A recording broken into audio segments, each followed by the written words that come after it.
एक धधकता हुआ अंगारा, लाल धधकता हुआ अंगारा ग्रह एक पुत्र के रूप में जन्म ले लिया।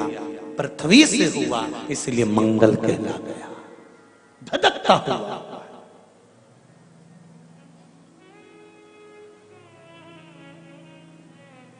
पर अंधकासुर अभी नहीं मरा है।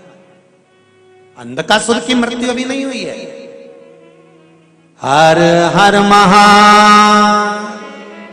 अंधकासुर की मृत्यु अभी नहीं हुई। धधकता हुए अंगारे के रूप में मंगल ग्रह प्रकट हो गए, जन्म ले लिए। पार्वती जी ने पूछा ये कौन है? शिव जी कहते हैं ये मेरे पुत्र के तुल्य है, क्योंकि मेरे शरीर के पसीने से उत्पन्न हुआ है, मेरे मस्तक के पसीने से पृथ्वी पर गिरने के कारण ये उत्पन्न हुआ है। इसका नाम मंगल होगा, ये ग्रह मंडल में रहेगा, देवताओं के रूप में पूजा जाएगा, पर मेरे क्रोध के कारण उत्पन्न हुआ है, इसलिए इसका ग्रह थोड़ा सा क्रूर होगा।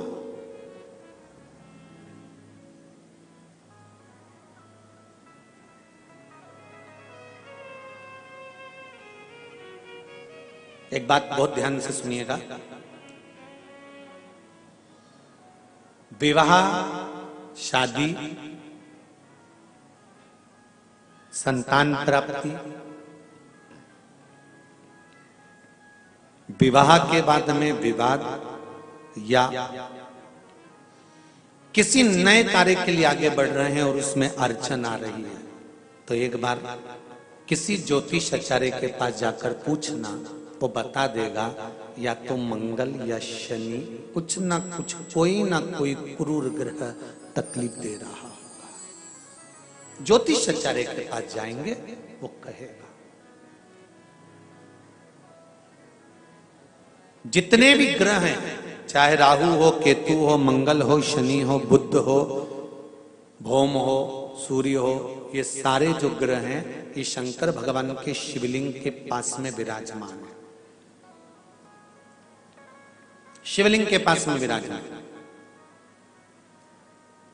कभी मौका मिल जाए, विवाह शादी में देरी हो रही हो, या कोई नया कार्य चालू कर रहे हो उसमें देरी हो रही हो, या कोई सर्विस के लिए, नौकरी के लिए जा रहे हो और वो कार्य नहीं हो रहा हो, तो एक धतूरा, केवल एक धतूरा, उस धतूरे को फोड़कर उसके अंदर का फल निकालकर उस फल को शिवलिंग पर चढ़ाकर एक लोटा जल शंकर भगवान को समर्पित कर आइए। दिन होना चाहिए मंगलवार। कौन सा दिन होना चाहिए? जम के बोलो जरा, मंगलवार का समर्पित करो। उसके बाद में आप विवाह के लिए अगर समर्पित करें हैं तो विवाह में देरी नहीं होगी। व्यवसाय और व्यापार के लिए या नौकरी के लिए समर्पित करें हैं तो उसमें देरी नहीं होगी। एक पत्र में आया है, सुन लीजिए, बड़ा सुंदर संवाद है।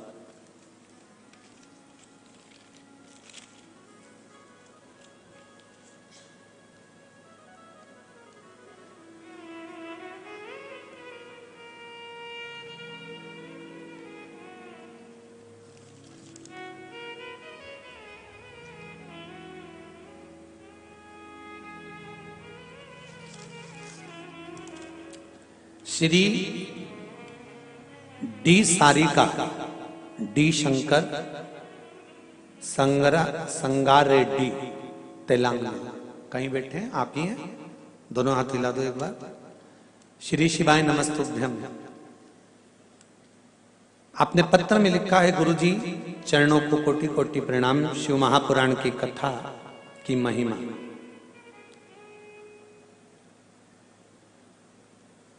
क्या क्या बताऊं? शिव पंचायत कथा से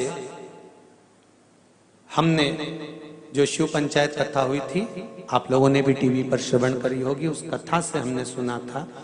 उस समय पर हमने एक बोर डालते समय का उपाय करने से हमने बोर करवाया और उसमें पानी की मात्रा नहीं थी, तो वो उपाय करा। बाबा की कृपा से पानी 85 फीट को आ गया। 5 बेलपत्र पानी के तांबे के लोटे का डालकर धतूरे वाला प्रयोग का स्मरण किया और शिव की कृपा से वो जल 81 फीट पर अच्छा मीठा जल प्राप्त हो गया। ये शिव की कृपा है। बैठिए रेड्डी जी, बैठिए। हर हर महादेव। श्री डी सारिका डी शंकर संगार रेड्डी तेलंगाना से। ये शिव की उपासना, ये शंकर की करुणा। आप अगर दिल से कर रहे हैं कोई उपाय, आप भगवान शंकर की आराधना अगर दिल से कर रहे हैं, भगवान शिव की आराधना आप हृदय से कर रहे हैं, तो ये निश्चित है कि शिव दिल से सुनेगा जरूर। बाबा से निवेदन करना, हे शंभो, हे त्रिकालदर्शी, हे कैलाशी, हे अविनाशी, हे शिव मेरे, ऐसी कृपा करना कि जिस हृदय चित्त से, जिस मन से, जिस भाव से हम शिव महापुराण की कथा को श्रवण करने के लिए बैठे हैं, बाबा हमने ऐसा सुना है कि जब भी शिव महापुराण की कथा होती है और जो उस कथा को दिल से श्रवण करता है, बाबा 7 दिन में उसकी मनोकामना आप पूर्ण कर देते हो, ऐसा हमने सुना है।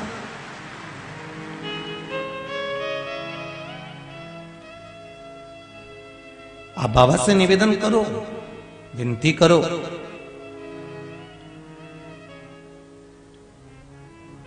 देखो,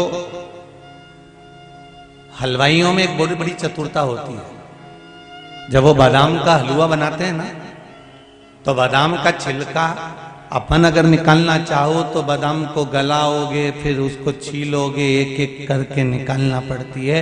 पर जो हलवाई होते हैं, इतनी सारी बादाम का जब छिलका निकालना होता है तो बादाम को पानी में, गर्म पानी में गलाकर उसको निकाल कर फिर उसको कपड़े में रखकर जो मलना चालू करते हैं तो बादाम का छिलका निकल जाता है। उस हलवाई से हमको एक बात सीखना चाहिए कि बादाम का छिलका निकल गया कब? जब उसको पानी में गलाया गया। पानी में गलाया और कपड़े से मला तो वो छिलका निकलकर बाहर हो गया। उसी तरह हम सब बादाम की तरह हैं और हमारे ऊपर भी काम का, आसक्ति का, लोभ का, वासना का, तृष्णा का, मोह का ये छिलका चढ़ा हुआ है। इस छिलके को अगर निकालना है तो शिव महापुराण की कथा में जाकर बैठ जाओ, यहाँ एक बार डुबकी लगा ली और जो छिलका निकला, फिर ना काम रहेगा, ना आसक्ति रहेगी, ना लोभ, ना तृष्णा, ना वासना, ना कहीं अहंता रहेगी।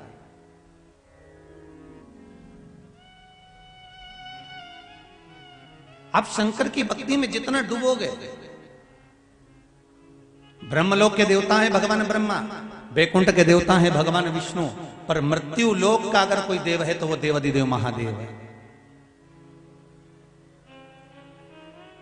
कि तेरा ही दिया मैंने खाया पिया है, तेरा शुक्रिया है, तेरा शुक्रिया।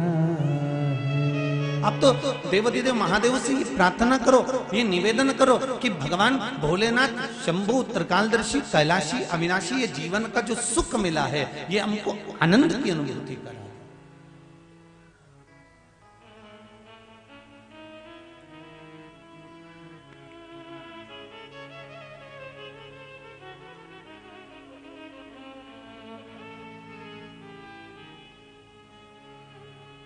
हमारे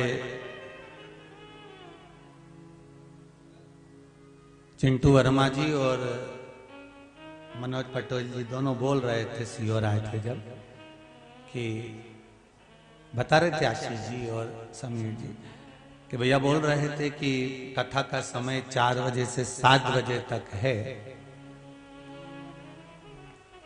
इस समय पर सबके यहाँ कितना सारा काम रहता होगा, तो कथा दोपहर में होती तो अब कथा करवा कौन रहा है पहले तो तुम ये बता दो देपालपुर वालों, कौन करवा रहा है? यहाँ चिंटू वर्मा जी करा रहे कि मनोज पटेल करा रहे या आप करा रहे या सीओर वाला पंडित मिश्रा बाच रहा है? कोई नहीं।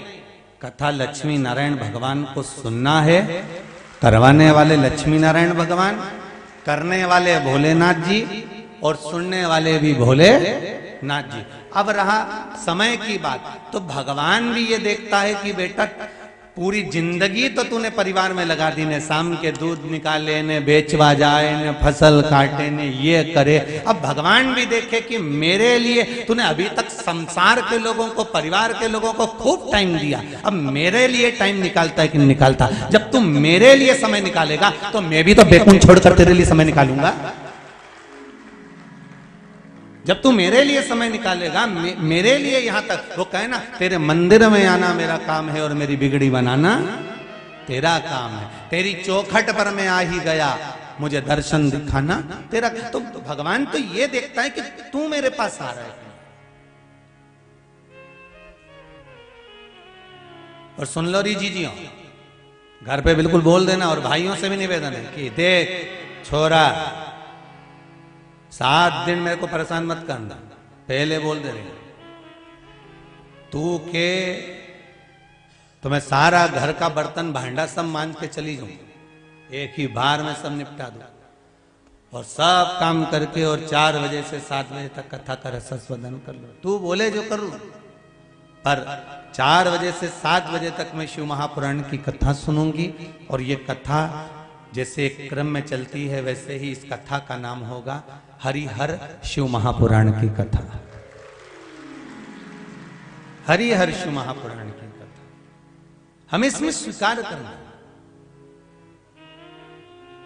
ये कथा हरिहर शिव महापुराण की कथा, ये कथा होने वाली थी बद्रीनारायण में। ये होने वाली थी 2 साल पहले, परंतु बीच में 2-1 साल से कोरोना महामारी आ गई, इसलिए कथा हरिहर वहां नहीं हो पाई बद्रीनारायण में, तो ये कथा रह गई थी। कई लोगों का मन था कि हरिहर कथा सुनना है, तो वो हरिहर शिव महापुराण की कथा देपालपुर में भगवान श्री हरि को हर की कथा सुनना थी, हर के मंदिर के निर्माण की। तो ये कथा का रसस्वादन करने का सौभाग्य हमको मिला। भाग्यशाली हैं आप और हम। बाबा देवादिदेव महादेव की कृपा, शिव कृपा साधारण नहीं होती महाराज। जिस शिव महापुराण की कथा को हम श्रवण करने के लिए बैठे हैं, ये कोई साधारण सी कथा नहीं कि एक कान से सुनी दूसरे कान से निकाल दी, बच्ची कुची थी तो कपड़ा में से झटकार दी। घर पहुंचे और लोगों ने पूछ लिया क्यों, कहां गई थी? कथा में गई थी। क्या लेके आई? ये प्रसाद का दोना, लो पकड़ो। ये वो शिव पुराण की कथा नहीं, ये वो कथा है जो एक बार हमें अपने जीवन में उतारना, एक बार हमें अपने जीवन में संजोना, और एक बार अगर अपने जीवन में उतर गई तो फिर कहीं भटकने की जरूरत नहीं। आप में से कितने लोग हैं जो शंकर जी के मंदिर जाते हैं? हाथ उठाओ। सभी जाते हो? बहुत बढ़िया, नमन करता हूं आपके पावन चरणों को, जो शिव दरवाजे तक तो जा रहे हैं। आपके चरणों को नमन है जो शंकर भगवान के पावन द्वार तक जा रहे हैं। और जरूरी है शंकर के मंदिर जाना। ब्रह्मा ब्रह्मलोक में निवास करते हैं, भगवान विष्णु बैकुंठ में निवास करते हैं, और मृत्यु लोक का कोई देव है तो वह देवाधिदेव महादेव है। अकाल मृत्यु वो मरे जो काम करे चंडाल का, और काल उसका क्या बिगाड़े जो भक्त हो काल का। जो शिव का उपासक होता है, शंकर का एक स्मरण करने वाला होता है, वो जीवन में एक सुख पाई जाता है।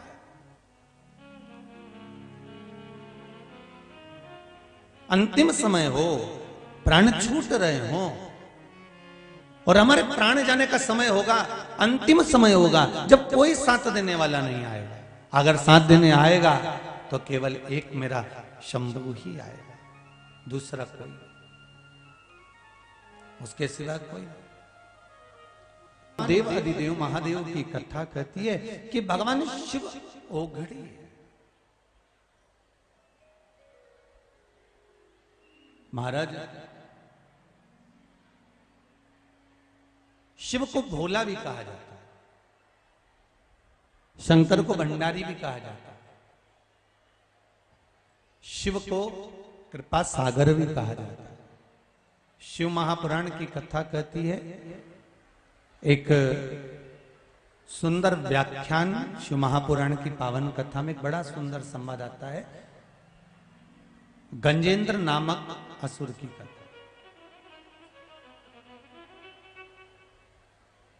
बहुत ध्यान देना महाराज इस कथा पर। हरिहर शिव महापुराण की कथा चल रही है। एक गजेंद्र नाम का सुर बड़ा तप करने वाला, बड़ा साधना में डूबने वाला, भगवान शिव की अविरल भक्ति को धारण करता था।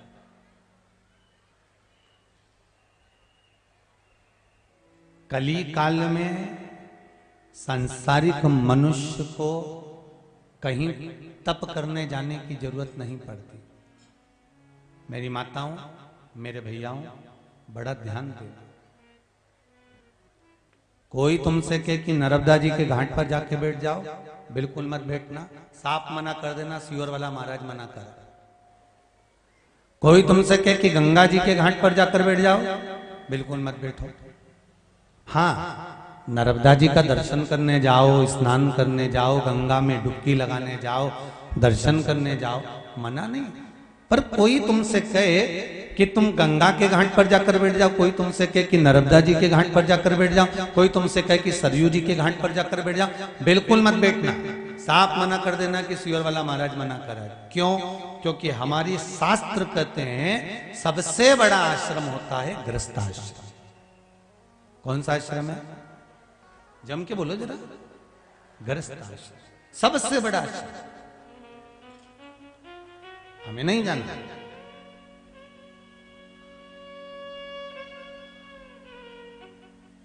सत्ययुग में तप साधना, त्रेता द्वापर में यज्ञ अनुष्ठान आदि कादिक से भगवान को प्रसन्न किया जाता था।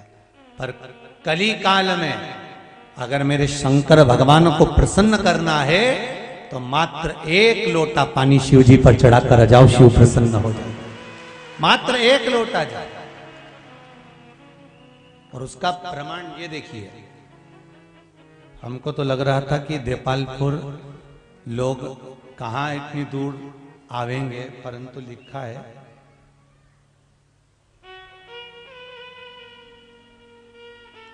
काशी से, कोई वाराणसी काशी से अनुराधा जी चौहान आई हैं। कहीं बैठी हैं? हाथ हिलाइए कहीं बैठी हो तो।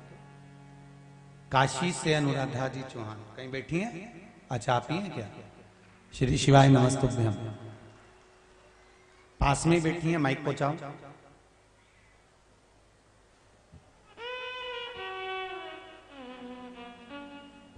भाग्यशाली हो देपालपुर वालों, आपकी नगरी में इतनी दूर दूर से लोग आ रहे हैं, ये किस्मत वाली बात है।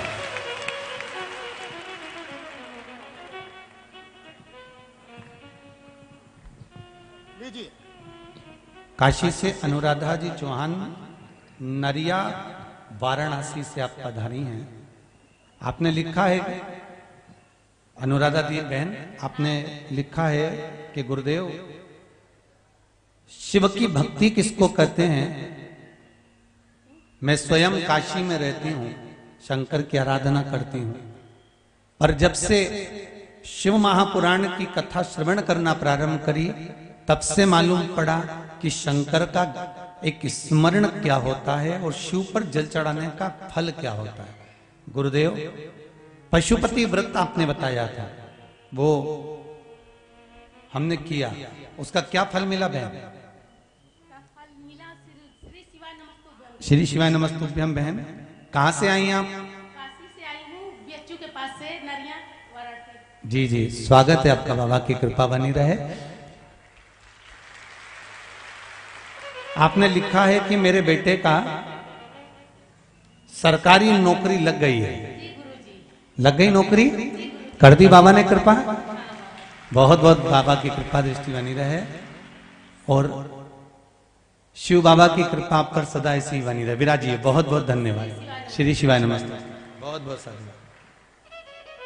एक लोटा पानी मात्र।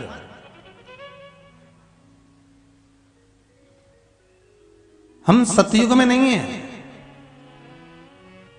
हम त्रेता में भी नहीं है, हम द्वापर में भी नहीं, हम केवल अगर हैं तो ये कलयुग में है। तो क्यों छोड़े?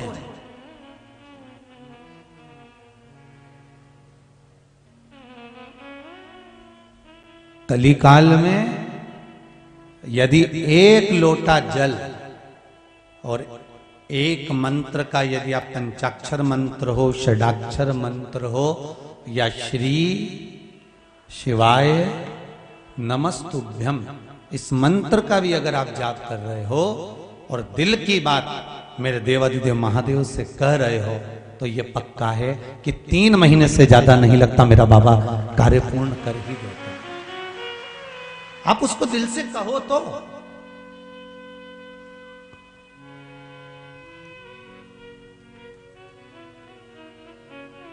आप दिल से कुछ कहना नहीं चाहते।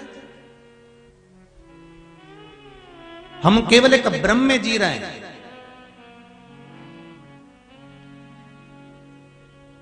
एक बात ध्यान दीजिएगा,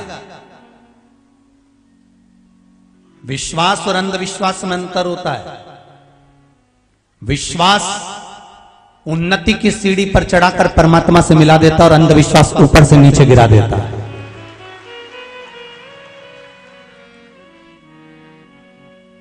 शिव महापुराण की कथा ने लोगों के हृदय में विश्वास पैदा करा।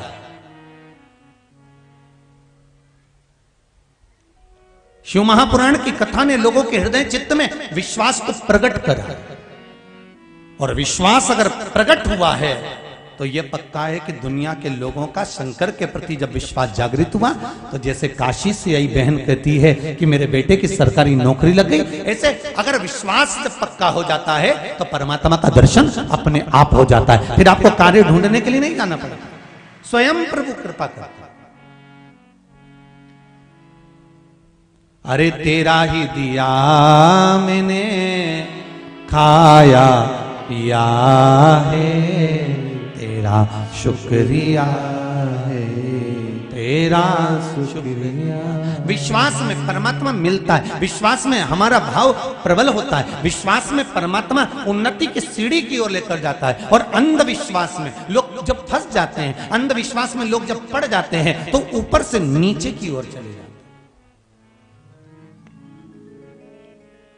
अंधविश्वास में अगर फंस रहे तो नीचे की ओर जाओ, और अगर विश्वास में जी रहे हो कि मुझे पक्का विश्वास है कि मेरा शंकर मेरी सुनेगा, तो यह पक्का है कि मेरा ओगढ़दानी तुम्हारी गोदी जरूर भरेगा, यह पक्का है। अगर विश्वास में सुन रहे हो तो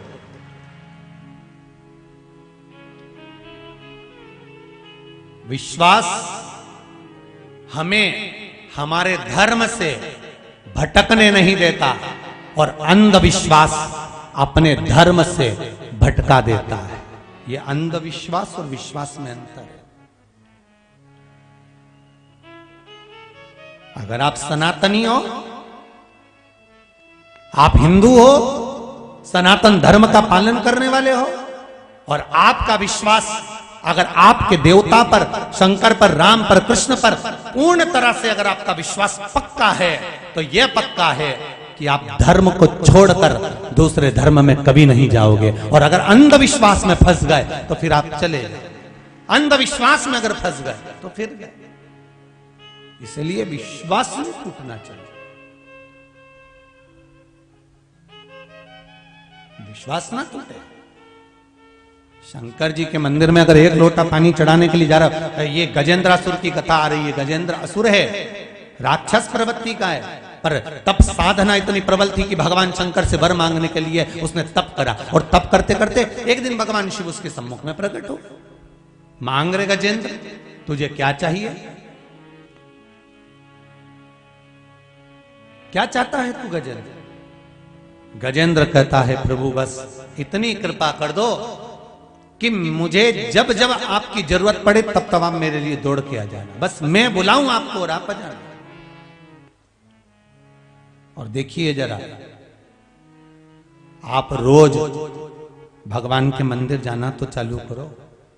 आप रोज नहीं तो सोमवार की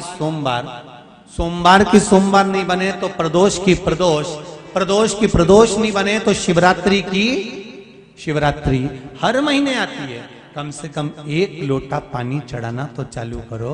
जब हम उसके दरवाजे पर जाकर उससे निवेदन कर कर आएंगे तो ये विश्वास पक्का रखना कि वो भी हमारे दरवाजे तक जरूर आएगा और हमारा कल्याण कर कर जाएगा।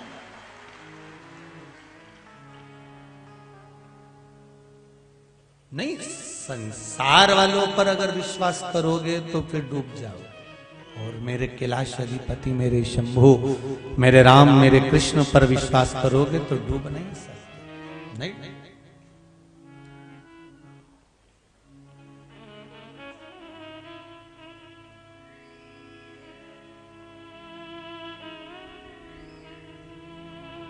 अरे अपने जीवन को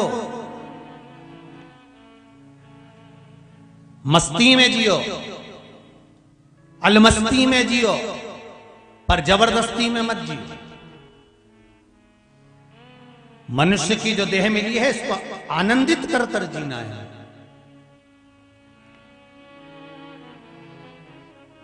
मनुष्य की जो देह मिली है इसको एक आनंद के साथ जीना है।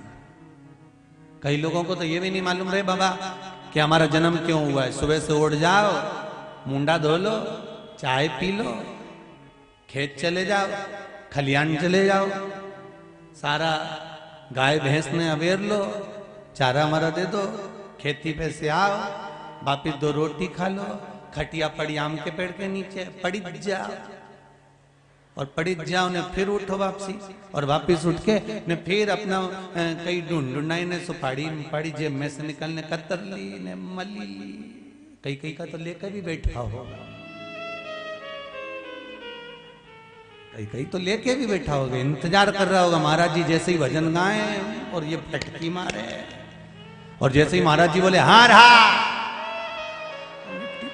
ये तो कई का तो तैयारी में बैठा होगा, ऐसा नहीं कहीं बैठा होगा। अब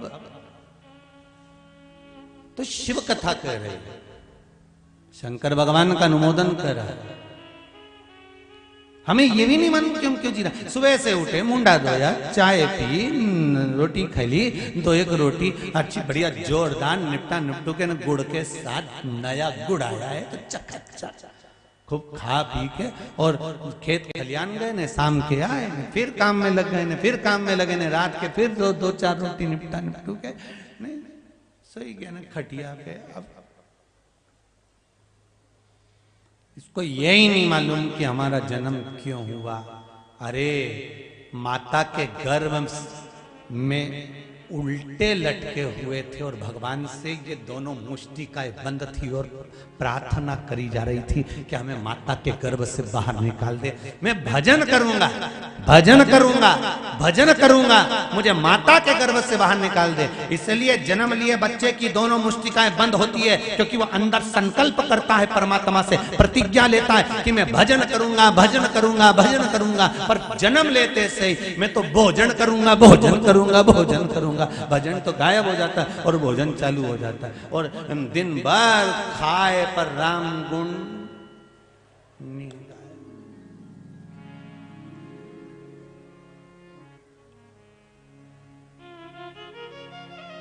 अरे भाई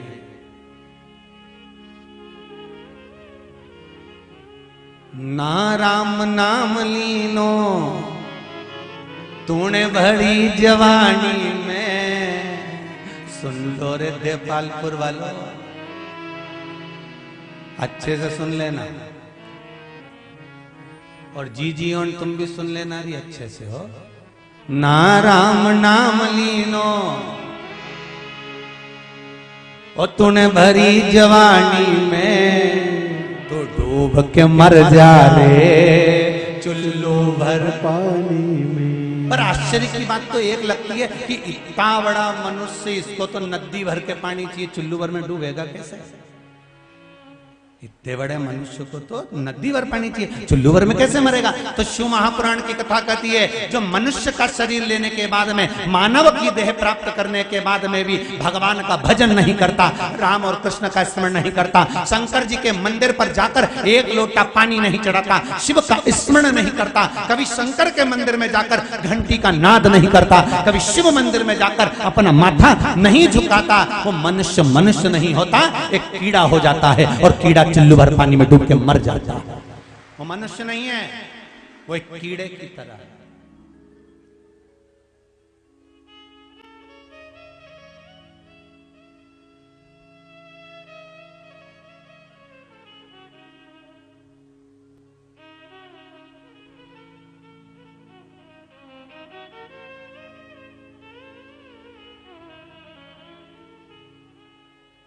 परमात्मा की भक्ति में लगो। ना राम नाम लीनो तूने भरी जवानी में, तू डूब के मर जा रे चुल्लू भर पानी में, तू डूब के मर जा रे चुल्लू भर पानी में। बड़ा बड़ा मुश्किल से तो मनुष्य देह मिला, और मानव का शरीर इतनी मुश्किल से मिला, और उसको भी पाने के बाद हम यूं ही गंवा दे तो हमारी जिंदगी बेकार, फिर किस काम की बात?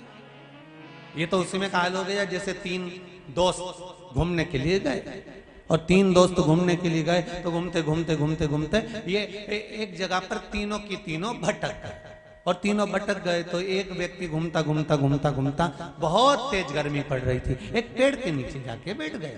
अब पेड़ के नीचे बैठा तो उसको नहीं मालूम था कि यह कल्प वृक्ष है। इसके मन में आया, हे भगवान अकेला रह गया, मेरे दोस्त तो दोनों ना जाने कहाँ चले गए, प्रभु बड़ी कृपा हो जाए मेरे दोस्त तो मिल जाए। इसको नहीं मालूम था कि कल्प वृक्ष। इतनी देर में दोनों दोस्त इसके मां सामने आ गए, बड़ा खुश हो गया, क्यों रे तुम दोनों कहाँ रह गए थे? अरे भाई हम तो खुद भटक गए थे। अच्छा हाँ, दोनों मिल गए।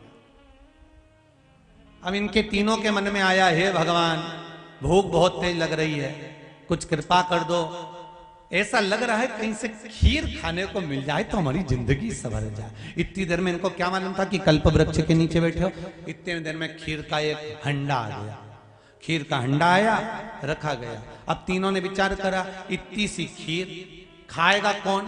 तो इन्होंने विचार करा एक काम करते हैं, अपन सो जाते हैं, तीनों के सपने में सबसे अच्छा स्वप्न जिसका आएगा खीर वही खाएगा। ठीक है? ठीक है। अब तीनों सो गए। तीनों सोने के बाद उठे, उठने के बाद तीनों ने आपस में बात करी, अपना अपना सपना बताओ। एक ने कहा मैंने सपना देखा कि मैं एक बड़े सारे पहाड़ पे चढ़ा, और चढ़ते से वहां पर मुझे एक सोने का हंडा मिला, उसमें से मैं सोने की मुद्राएं निकाल रहा था। जैसे ही सोने की मुद्रा निकली, इतनी देर में तो वो हंडा नीचे गिर गया। जैसे ही नीचे गिरा, ऐसा खन खन खन खन खन खन उसमें से आवाज आई। फिर मेरी नींद खुल गई, बहुत जोरदार सपना आया। दूसरे से कहा तेरा सपना सुना। उसने कहा मेरा सपना ऐसा था, मैं एक मंदिर के बाहर गया, वहां पे मैंने भगवान विष्णु का दर्शन करा। जैसे ही नारायण का दर्शन करा, भगवान नारायण का जैसे ही मुझे दर्शन हुआ, शंख बजने लगे, गरुड़ घंटाल बजने लगे, जहां तहां लोग तालियां बजाने लगे। जैसे ही भगवान का दर्शन हुआ, अरे वाह वाह वाह वाह, बहुत बढ़िया, क्या जोरदार सपना आया। तीसरा व्यक्ति वहां बैठा हुआ था चुपचाप, उसको बुलाया गया, भैया एक काम करो तुम अपना सपना बताओ। उसने कहा बस मैं अपना सपना नहीं बता सकता। तुम मुंह क्यों उतार के बैठा? सपना तो सुना। यहाँ तो कंपटीशन है, जिसका सपना अच्छा होगा खीर उसी को मिलेगी, तू अपना सपना सुना। उसने कहा मेरा सपना ऐसा था, रात को एक राक्षस आया, मेरी तो आंख ही खुली हुई थी, नींद तो लगी नहीं थी। आधी रात को राक्षस आया, फिर राक्षस बोला मैं तेरे इन दो दोस्तों को खाऊंगा। फिर मैंने कहा क्यों खाएगा? कहने लगा इस पेड़ में मेरी स्थान है, और तेरे दोस्त इस पेड़ की ओर पांव करके सो रहे हैं, इसलिए मैं इनको खाऊंगा कि मेरी ओर पांव क्यों करा। मैंने खूब उसकी मिन्नत करी, पांव पड़े, हाथ जोड़े कि तुम मुझे खा जा पर इनको मत खा। फिर क्या था? उसने कहा तेरे को काय को खाऊं? तूने थोड़ी ना पाऊं मेरी साइड करे, मैं तो इन दोनों को ही खाऊंगा। फिर मैंने बोला मुझे जो सजा देना हो दे दो। इतने में राक्षस बोला ये हंडा उठा के ला। मैंने हंडा दिया, राक्षस ने देखा हंडा में खीर थी, तो राक्षस से मैंने कहा तुम पी लो। राक्षस बोला नहीं, सारी की सारी खीर तुझे ही पीना पड़ेगी। इसलिए मैंने वो हंडे की पूरी खीर पी गया। इतने में वो दोनों बोले आवाज तो लगाता हमको, वो हमें खा जाता चल जाता, पर तू क्यों खीर खा गया? तो आवाज तो लगा था। तो कहने लगे मैंने आवाज तो लगाई थी तुम दोनों को जगाने के लिए, पर एक को पैसे की खनक की आवाज में मेरी आवाज नहीं सुनाई दी, दूसरे को शंख और घंटी की आवाज में मेरी आवाज सुनाई नहीं दी। इसलिए पूरी खीर जम के बोलो मेरे को खाना पड़ी। बस हम भी ऐसी ही भ्रांति में जी रहे, हम भी ऐसे। शिव महापुराण की कथा कहती है मानव का शरीर मिला है। गजेंद्र वो असुर है, एक गजेंद्र नाम का असुर शिव भक्ति में लग गया और भगवान शंकर से वर मांग रहा है कि मुझे वर दीजिए। शिव जी ने कहा क्या वर चाहिए तुझको, मांग तुझे क्या वर दूं, मुझे वर दो। और वर देना है तो एक वर ऐसा दे दो कि मैं जब आपको बुलाऊं आपको आना पड़ेगा, आपको पहुंच। अंत समय प्रभु आना पड़ेगा, वचन दिया तो निभाना पड़ेगा। आए ना आए प्रभु कुटुंब हमारे, आए ना आए प्रभु कुटुंब हमारे। अंत समय प्रभु आना पड़ेगा, अंत समय प्रभु आना पड़ेगा। हे नाथ कोई आए ना, पर अंत समय में तुम्हें आना है। इसने गजेंद्र असुर ने अंत समय का नहीं मांगा, गजेंद्र असुर ने कहा कि मैं जितनी बार बुलाऊं उतनी बार आपको आना पड़ेगा। पशुपति व्रत शिव महापुराण में जो वर्णन किया गया है, यह व्रत कोई साधारण नहीं है। एक बार अगर आप व्रत करते हो, शंकर भगवान कितनी भी समाधि में लीन होते हैं उनकी दृष्टि आप पर पड़ ही जाती है। जो पशुपति व्रत करता है पड़ती है। एक पत्र और है,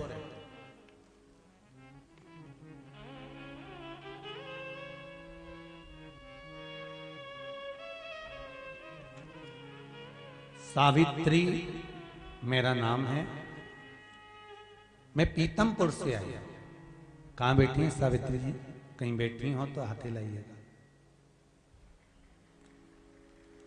कहीं बैठी हैं? सावित्री मेरा नाम है, मैं पीतमपुर से आई। दिख रही हैं कहीं? अच्छा, सेकंड नंबर ब्लॉक में खड़ी हो जाइए। आप ही हो? दोनों हाथ हिला दो एक बार। श्री शिवाय नमस्तुभ्यं। आपने पत्र में लिखा है सावित्री जी, गुरुदेव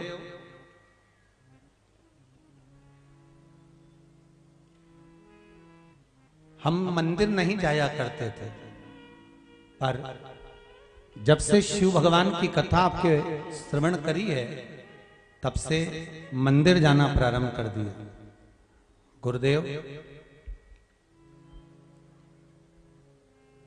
मैंने बाबा देवाधिदेव महादेव से, मेरे बेटे का विवाह नहीं हो रहा था, बहुत टेंशन बढ़ गया था, संबंध आते थे, लोग किसी न किसी रूप में उसको भटका देते थे।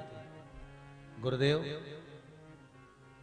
तब मेरी पड़ोसन ने कहा कि शिव महापुराण की कथा आती है तो सुन एक बार, और शिव पुराण की कथा श्रवण करना प्रारंभ करी। पहली बार पशुपति व्रत सुना था आपके मुखाग्रविंद से, वो किया।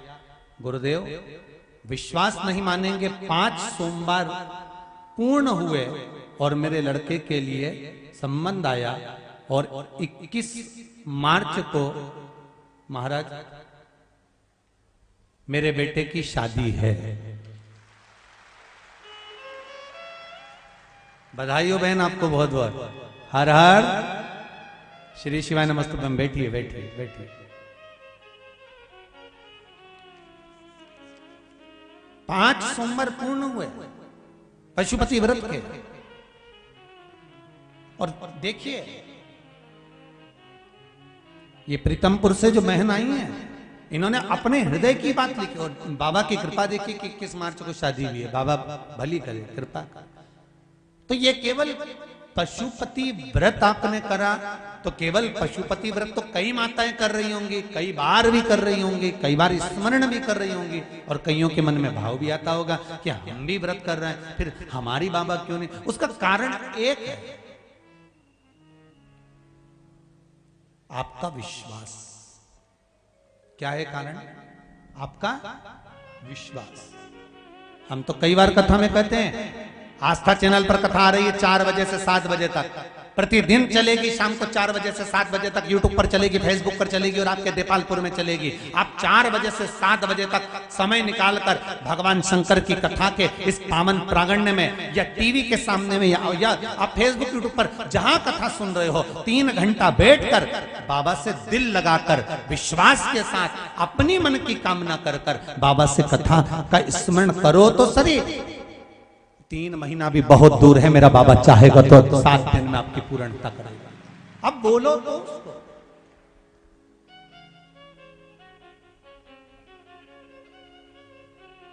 आप उसको कहो तो एक बार, शंभो शरणे पड़ी मांगू घड़ी रे घड़ी, दुख काटो दया करी ने दर्शन।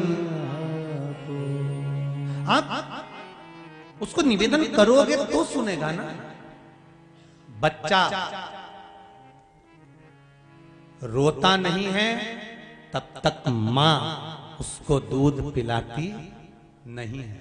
वो रोएगा तब मां उसको गोदी में उठाएगी।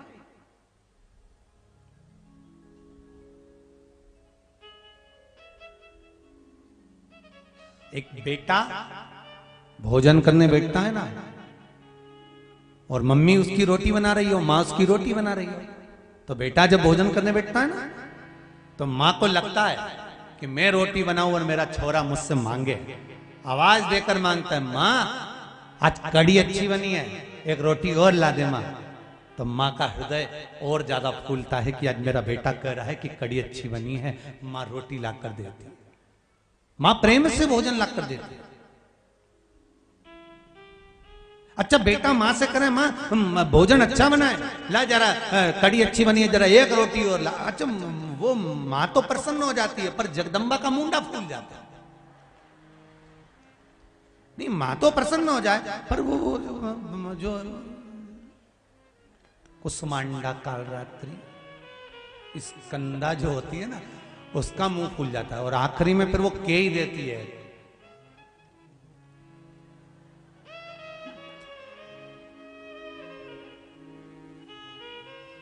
और जो कमरा में गई उसके बाद चंद्र घंटा जो गर्जी, के बाद तो जो गर्जी, फिर बोली, क्यों हम तो तुम्हें जहर खिला रहे थे बना के, हैं? तुम्हारी मम्मी ने अच्छी बनाई, बस अब खा लेना तुम्हारी मम्मी के हाथ है। फिर वो बोले, क्या करूं, देखो मम्मी ने रोटी, एक तो बेचारी के बने नहीं, बूढ़ी हो गई, ऊपर से तेरे को बनाना नहीं तो उसने बनाई, तो तारीफ तो करना ही पड़ेगी। तो मेरी तो कभी नहीं करी। कैसे नहीं करी? मैंने उस दिन तेरे को बोला तो था, तू साड़ी पहन के मेरे से पूछी थी कि मैं कैसी लग रही, कैसी लग रही। मैंने नहीं बोला था ऐसी लग रही जैसे हरी घास में भैंस चर रही।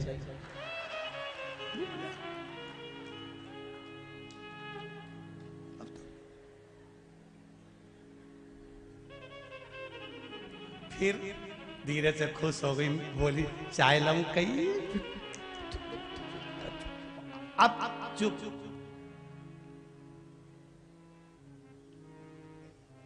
अब बोले सो। मां प्रसन्न होती है जब बेटा रोटी मांगता है, मां एक रोटी और ला। तब कई लोग कहते हैं, क्यों गुरुदेव आप कहते हो कि भगवान के मंदिर में जाके भगवान से प्रार्थना करो, भगवान से कहो कि मेरी ये विपदा है, मेरा ये दुख है, मेरा ये कष्ट है, आप काट दो। पर हमने कई संतों के मुंह से सुना, कई महंतों के मुंह से सुना, कई महाराजों के मुंह से सुना कि भगवान से कुछ मांगना ही नहीं चाहिए। पर शिव महापुराण की कथा कहती है, बेटा जब अपनी मां से रोटी मांगता है तो मां का दिल खुश होता है, और संसार का मनुष्य जब अपने परमात्मा से कुछ मांगता है तो परमात्मा खुश होता है। कहीं दूसरी जगह तो नहीं जा रहे हो ना मांगने, दूसरे धर्म में प्रवेश तो नहीं कर रहे हो ना मांगने के लिए, दूसरे के दरवाजे पर जाकर तो शीश नहीं नवा रहे हो मांगने के लिए। आप जा किसके पास रहे हो? अपने माता पिता के पास। मेरा शंकर, मेरी पार्वती, मेरा नारायण, मेरी लक्ष्मी, मेरे ब्रह्मा, मेरी ब्रह्माणी, मेरे इंद्र, मेरी इंद्राणी, ये मेरे देवता, ये आपके माता पिता हैं। और माता पिता से जाकर बच्चा नहीं कहेगा तो किससे कहेगा? किससे कहेगा? हाँ, एक बात अपनी जिंदगी में उतार कर रखना, दूसरे धर्म के देवताओं के पास जाकर मांगोगे तो वो जूठन चाटने के बराबर है। पर हमारे धर्म के अंतर्गत, हिंदू धर्म के अंतर्गत, सनातनी धर्म के अंतर्गत भगवान से जाकर कुछ मांगोगे तो वो भगवान माता पिता के तुल्य हैं, आपको देने में पीछे नहीं हटेंगे, वो देंगे, जरूर देंगे। हम दूसरी जगह क्यों जाए?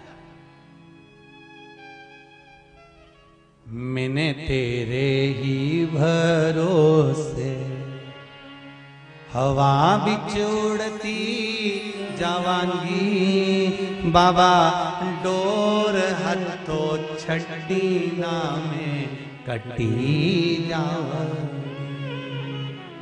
ओ सतगुरु मैं तेरी पतन, ओ भोले मैं तेरी हवा बिच उड़ती जावांगी, बाबा डोर हथों छड्डी ना में कटी जावांगी। हे बाबा, आपसे नहीं कहे तो किससे कहे? गजेंद्र ने कहा, वर दो मुझे। क्या वर चाहिए? जब मैं आपको बुलाऊं आपको आना पड़ेगा। ठीक है, तथास्तु कह, वर प्राप्त हो गया।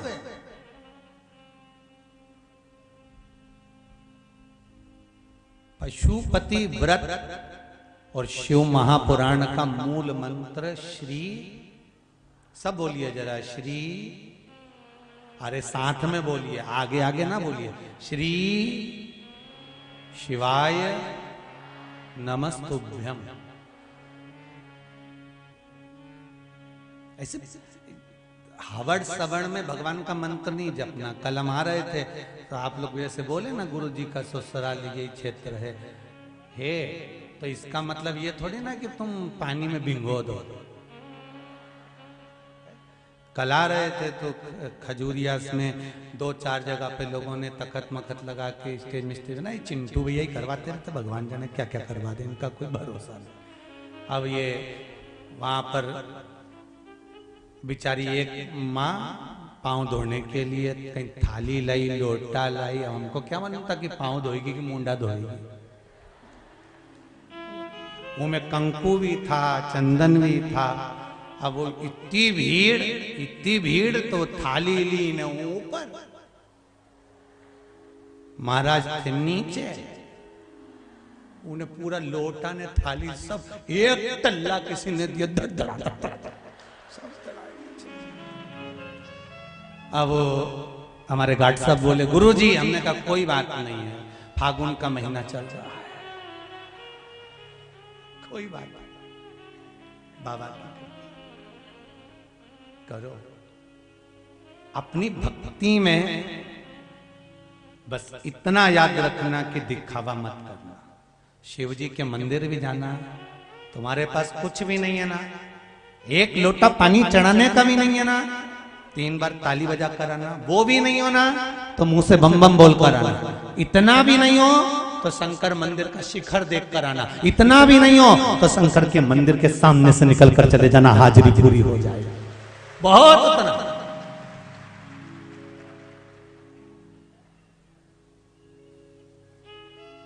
शंकर को आपका धन दौलत संपदा सत्ता कुछ नहीं चाहिए। शिव कहते हैं अपने पास रखो। शंकर ने रखा कहां अपने पास? शिव जी के पास क्या है? जो मन पड़ा वो दिया। महाराज भगवान शिव की कथा कह रही है, ओगरदानी, त्रिकालदर्शी, कैलाशी, अविनाशी, शिव का चरित्र कह रहा है। शिव से जो मांगा वो मिला। महाराज आप अगर शिव से जाकर कहते हो, शंकर से जाकर निवेदन करोगे, तो ऐसा क्या है जो शिव नहीं दे सकते? रावण को बाबा तूने लंका दिया, भस्मासुर को तूने कंकण दिया। बाबा गजेंद्र ने कहा कृपा करिए। क्या कृपा? बस एक काम कर दीजिए, जब मैं बुलाऊं आपको आना पड़ेगा। शिव महापुराण की 2 चीजें अपनी जिंदगी में उतार कर रखो, एक पशुपति व्रत, दूसरा श्री शिवाय नमस्तुभ्यम। बोलिए जरा, श्री शिवाय नमस्तुभ्यम। शिव महापुराण के अंतर्गत जब भी इस मंत्र का उच्चारण आए, आप और हम कथा सुन रहे हो, चाहे टीवी के सामने सुनो, चाहे मोबाइल पर सुनो, जब शिव महापुराण की कथा में ये उच्चारण आए, तब आप भी प्रेम से बोलकर बाबा से अपने मन की बात जरूर बोलना कि बाबा मेरे कथा सुनने का कारण केवल इतना है कि मेरा ये मन की अभिलाषा है, ये पूर्ण हो। श्री शिवाय नमस्तुभ्यम। सब बोलिए प्रेम से एक बार, श्री शिवाय नमस्तुभ्यम। शिव महापुराण की ये 2 चीजें रखी, सुनेगा बाबा। पहला क्या है? जम के बोले जरा, पशुपति व्रत।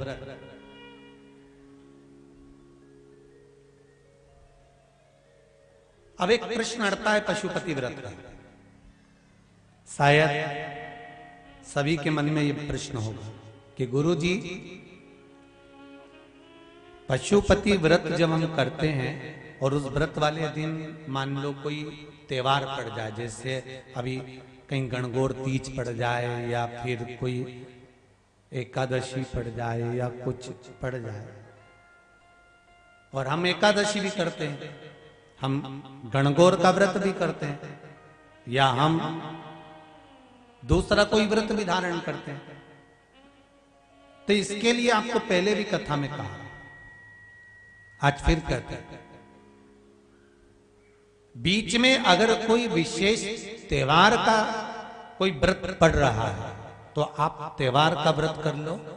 ये पशुपति व्रत में से तीसरे सोमवार को या चौथे सोमवार को या 5वें सोमवार को या दूसरे सोमवार को आपका जिस दिन व्रत है और उसी दिन गणगौर तीज पड़ गई, उसी दिन एकादशी पड़ गई, उसी दिन आपका कोई दूसरा व्रत पड़ गया, तो आप वाला व्रत कर। इस व्रत को आप अगले सोमवार कर लो, और अगर नहीं पड़ता है बीच में कोई व्रत तो आपके व्रत पूरे संलग्न करो। माताओं के बीच में व्रत करने में हो सकता है बीच में कहीं रजोधर्म आ जाता, रजस्वला धर्म आ जाता, तो उसके लिए भी वर्णन किया गया कि आप उस समय पर मात्र व्रत रखो, पूजन नहीं करना है, मंदिर नहीं जाना है, भोजन करो, एक समय का जैसा नियम है वैसा की वैसा ही करो, पर व्रत छोड़ना नहीं। हाँ, अगर एकादशी पड़ गई है तो फिर आप एकादशी का व्रत कर रहे हो तो उसके विधान से करिए। आप तीज पड़ गई है, तीज का व्रत कर रहे हो तो आप उसके विधान से करिए, पर उस विधान से हट। और पशुपतिनाथ के व्रत का एक ही विधान सर्वश्रेष्ठ का, सुबह शिव जी के मंदिर जाना है, पूजन करना है, आराधना करना है, अर्चना करना है, स्नान पंचामृत से कराना, सब कुछ करना, और आदि कादि पूजन करके पूजन की थाली को वापस ले आना, घर में रख देना। पूजन की थाली में सामान उतना लेकर जाना कि शाम को अलग से नहीं रखना पड़े। चंदन, अबीर, गुलाल आप लेकर गए हो, वो थोड़ा सा उसमें से लेकर आएंगे, वही शाम को वापस जाए, वही। और शाम को फिर जाएं, 6 दिए लेकर जाएं, मीठे का प्रसाद लेकर जाएं। घर से 3 हिस्से कर कर प्रसाद लेकर मत जाना, एक साथ प्रसाद लेकर जाएं। मंदिर में बैठो, जब पूजन करो, आराधना करो, तब उसके 3 हिस्से करें। शाम के समय पर दूध दही से स्नान नहीं कराना। शाम के समय पर मात्र जल का छींटा, अगर पंचामृत रखा है तो पंचामृत का छींटा दे दीजिए, फिर जल का छींटा दे दीजिए, क्योंकि शाम के समय पर बाबा का श्रृंगार हो जाता है कई मंदिरों में। आप लोग अगर चढ़ाएंगे तो पंडित जी को तकलीफ हो सकती है कि अभी हमने श्रृंगार करा। बाबा का पूजन अर्चना करो, चंदन, अबीर, गुलाल जो चढ़ाना है चढ़ाए, बेलपत्र, धतूर आदि जो भी चढ़ाना है बाबा को चढ़ाए।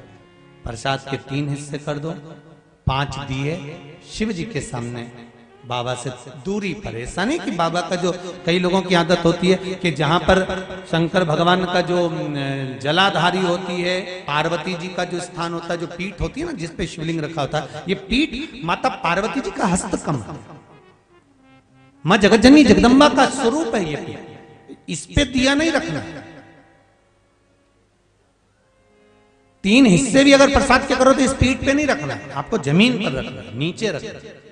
भगवान शंकर की पीठ पे नहीं रखना, जहां जलाधारी होती है उस पे शिवलिंग रखा होता है, तो इस पीठ पर आपको कोई प्रसाद वगैरह नहीं, प्रसाद जमीन पर रखिए, नीचे रखिए। आप जो दोना है, जो कागज है, दोना है, प्लेट है, जो है उसमें 3 हिस्से करके आप रख, भूमि पर पीठ के ऊपर नहीं रखना। दिया भी पीठ पर नहीं रखना, दिया भी दूर लगाना है बाबा से। बाबा को 5 दिए वहां पर प्रज्वलित करो, 2 प्रसाद के हिस्से वहीं छोड़ो। पहला व्रत जब करो तो बाबा से निवेदन करो कि मैं इस व्रत को इसलिए कर रही हूं, आप मेरे व्रत को स्वीकार करना। 5 दिए जब बाबा के सामने प्रज्वलित करो, एक एक दिए को जलाते समय अपने मन में कामना कर कर श्री शिवाय नमस्तुभ्यम का जाप कर कर बाबा के दीप प्रज्वलित करो। फिर बाबा को नमन कर कर एक दिया वापस लेकर, जिस दिए को आपने लगाया नहीं है, प्रज्वलित नहीं करा, उस दिए को लाइए। मीठे का एक हिस्सा प्रसाद का लेकर चलिए। घर के दरवाजे पर आप घर में जहां प्रवेश कर रहे हो, घर के अंदर प्रवेश कर रहे हो, जा रहे हो, आपका सीधा हाथ, जाते समय सीधा हाथ, अंदर में प्रवेश करते समय सीधा हाथ जहां पड़े, उस सीधे हाथ की ओर बैठकर अपने घर की ओर मुख कर कर बड़े आनंद के साथ 6ठे नंबर का दिया प्रज्वलित कर दो। और 6ठा दिया प्रज्वलित कर कर बाबा से निवेदन करो, बाबा ये घर का द्वार है, आपका इंतजार है, मेरे मन की यह कामना है, मेरे भोलेनाथ इसको पूर्ण करना। मैंने पशुपति व्रत लिए हैं, आपके लिए हैं, आप कृपा करना। बाबा से निवेदन कर कर, बाबा से विनती कर कर अपने घर में प्रवेश करो। भोजन करने से पहले सबसे पहले प्रसाद को पाइए, उस प्रसाद में से किसी को हिस्सा मत दीजिए। आप 2 हिस्से देकर आ गए ना, फिर इस प्रसाद में से किसी को हिस्सा नहीं देना, आपको ये प्रसाद भोजन करने से पहले पाना। अब कई लोगों ने कह दिया कि मिठाई खाना है, ऐसा नहीं है। आप तो भोजन करो ना शाम के समय, भले उसमें नमक डला हो, कुछ भी डला हो, तो बड़े प्रेम से बता, आप नमक युक्त भोजन कर सकते, ऐसा नहीं कि मीठा ही मीठा खाना पड़े। पशुपति व्रत 5, 5वां व्रत जैसे ही पूर्ण हो, उस 5वें व्रत की पूर्णता में 108 या तो बेलपत्र या चावल का दाना या मूंग का दाना या पुष्प या जो तुम्हारा मन पड़े 108 तुम्हें जो चढ़ाना हो वो बाबा को समर्पित करो। 5वें व्रत में ही शाम के समय पर पूर्ण विराम व्रत को दे दीजिए। एक श्रीफल पर कुछ भेंट रखकर 11 रुपए आदि जो भी रखना हो आपकी मर्जी है वो रखकर हथेली में वो नरियल बाबा से विनय कर कर समर्पित कर दो और बाबा से बोलकर आवाज, मेरे 5 व्रत पूर्ण हुए बाबा, आप मेरी मनोकामना पूर्ण करना, देना अधिदेव महादेव मेरी झोली भर देना। बस बाबा से ही प्रार्थना। तेरा ही दिया मैंने खाया पिया है, तेरा शुक्रिया है, तेरा शुक्रिया। बाबा से निवेदन करो।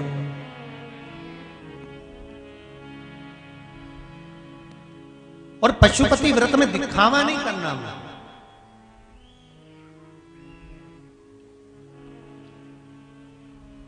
उसमें दिखावे की जरूरत नहीं है कि मैंने जो व्रत करा वो अच्छा रहा, मैंने जो व्रत करा मेरे बराबर कोई नहीं कर सकता। ये दिखावा नहीं। अहंकार में 3 गए, धन वैभव और वंश ना मानो तो देख लो रावण को और कंस। अभिमान में नहीं रहना अपना, प्रेम में, स्नेह में। गजेंद्र ने मांगा, गजेंद्र असुर होकर भगवान से मांग रहा है कि मेरे ऊपर कृपा करो, क्या चाहिए, जब बुलाऊं तब आना पड़ेगा। भगवान बोले ठीक है। गजेंद्र भगवान को बुलाता और भगवान दौड़ शंकर भगवान चले जाते। पशुपति व्रत में वो बल है, आप व्रत करोगे और शिवजी दौड़ कर आएंगे। एक पत्र हुआ,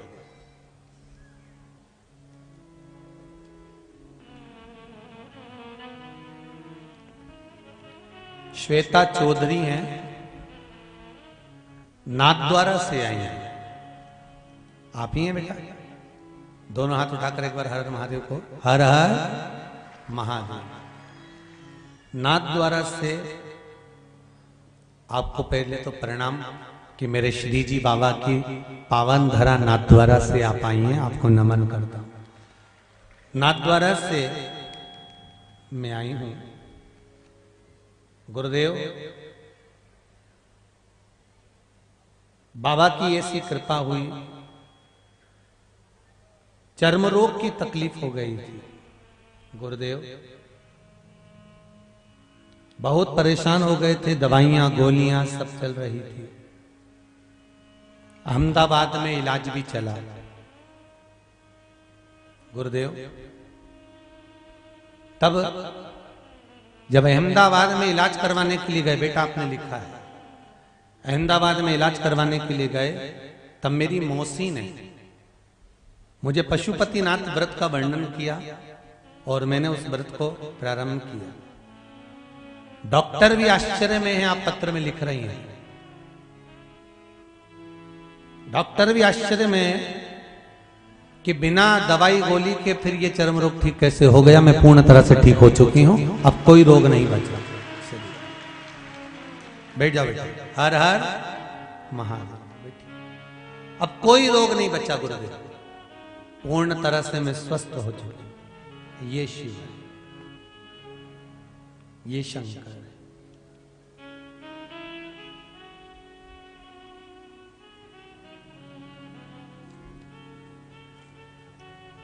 आप जितने लोग बैठे हो ना, इतने विशाल पंडाल को आप लोगों ने पहले दिन ही भर दिया। ये देवाधिदेव महादेव की भक्ति नहीं तो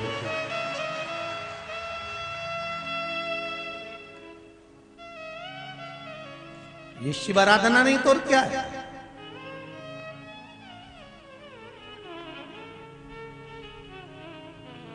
और आपका विश्वास, जैसे बेटी ने लिखा कि अहमदाबाद तक हम लोग दिखा कर आए, इलाज चला, दवाइयां चली, गोलियां चली, पर कोई आराम नहीं लगा। अंत बिंदु था कि किसी ने प्रेरणा दे दी और प्रेरणा दी शिव आराधना। ऐसा कोई व्यक्ति नहीं संसार में जन्मा जिसको समस्या नहीं। मृत्यु लोक में अगर जन्म लिया है तो समस्या प्रत्येक जीव के साथ है। ऐसा कोई व्यक्ति नहीं जन्मा जिसको समस्या नहीं है, और ऐसी कोई समस्या नहीं जिसका हल शिव महापुराण में नहीं है। हर समस्या का हल शिव महापुराण की कथा में। प्रत्येक समस्या किसी भी रूप में, कैसी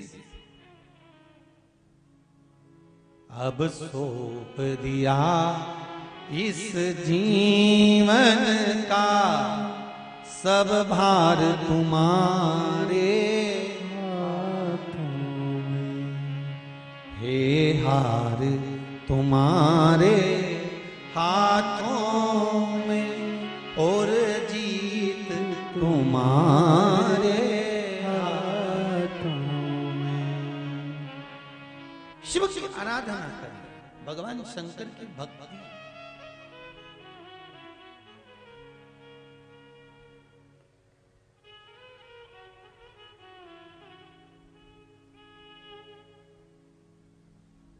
धारण तो करो शिव की भक्ति।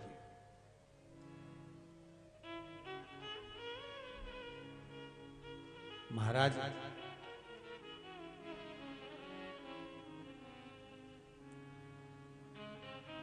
आप शिव आराधना का एक स्मरण कर कर देखकर,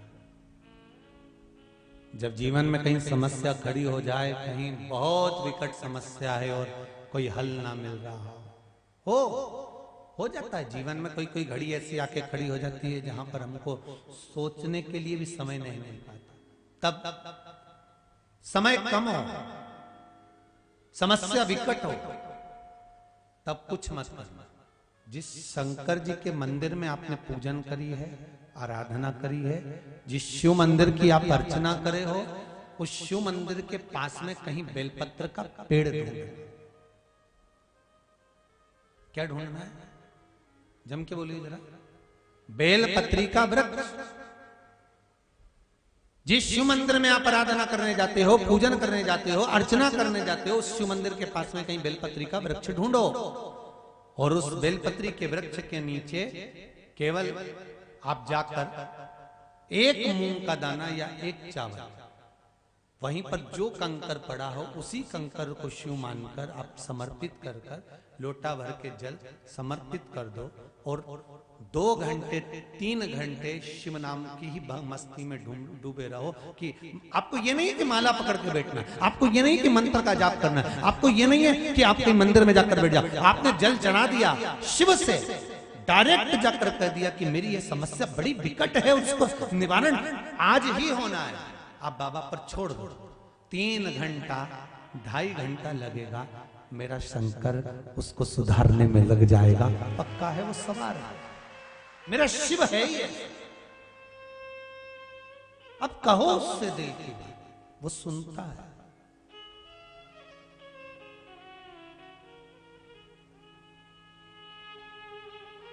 ये तो 3 पत्र जो बाहर से आए हैं उन्होंने लिखे होंगे।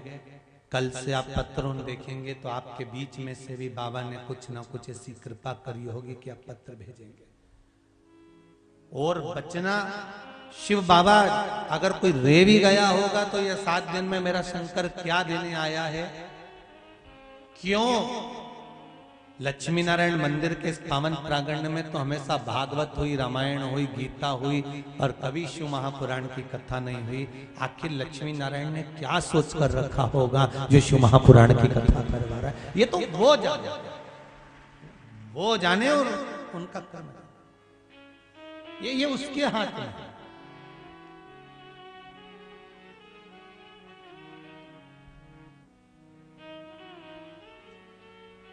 और फिर निवेदन करूंगा देपालपुर वालों, बड़े किस्मत वाले हो साहब जो मेरे शंकर की कथा मिली है आपको, बड़े भाग्यशाली। स्वयं शिव की कथा, बड़े भाग्यशाली हो, बड़े भाग्यशाली। सहज नहीं है मेरा शंभु। गजेंद्र मांग रहा है कि मैं आपको बार बार बुलाऊं, तो आपको बार बार आना पड़ेगा। भगवान का ठीक है मैं आ जाऊंगा, आप बुलाओ तो सही। आप दिल से रिझाओ तो मेरा शंकर तो आने को तैयार बैठा। ब्रह्मा ब्रह्मलोक में, भगवान विष्णु वैकुंठ लोक में, पर मृत्यु लोक का कोई अधिपति है तो वो देव अधिदेव महादेव हैं। बहुत जल्दी दौड़कर सामने आके खड़े हो जाते हैं कि मांग ले तुझे क्या चाहिए।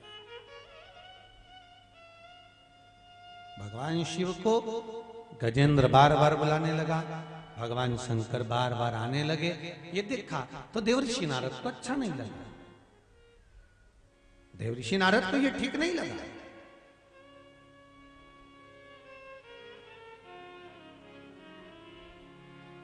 आपकी भगवान से जब अच्छी पटती है ना, जैसे कोई व्यक्ति की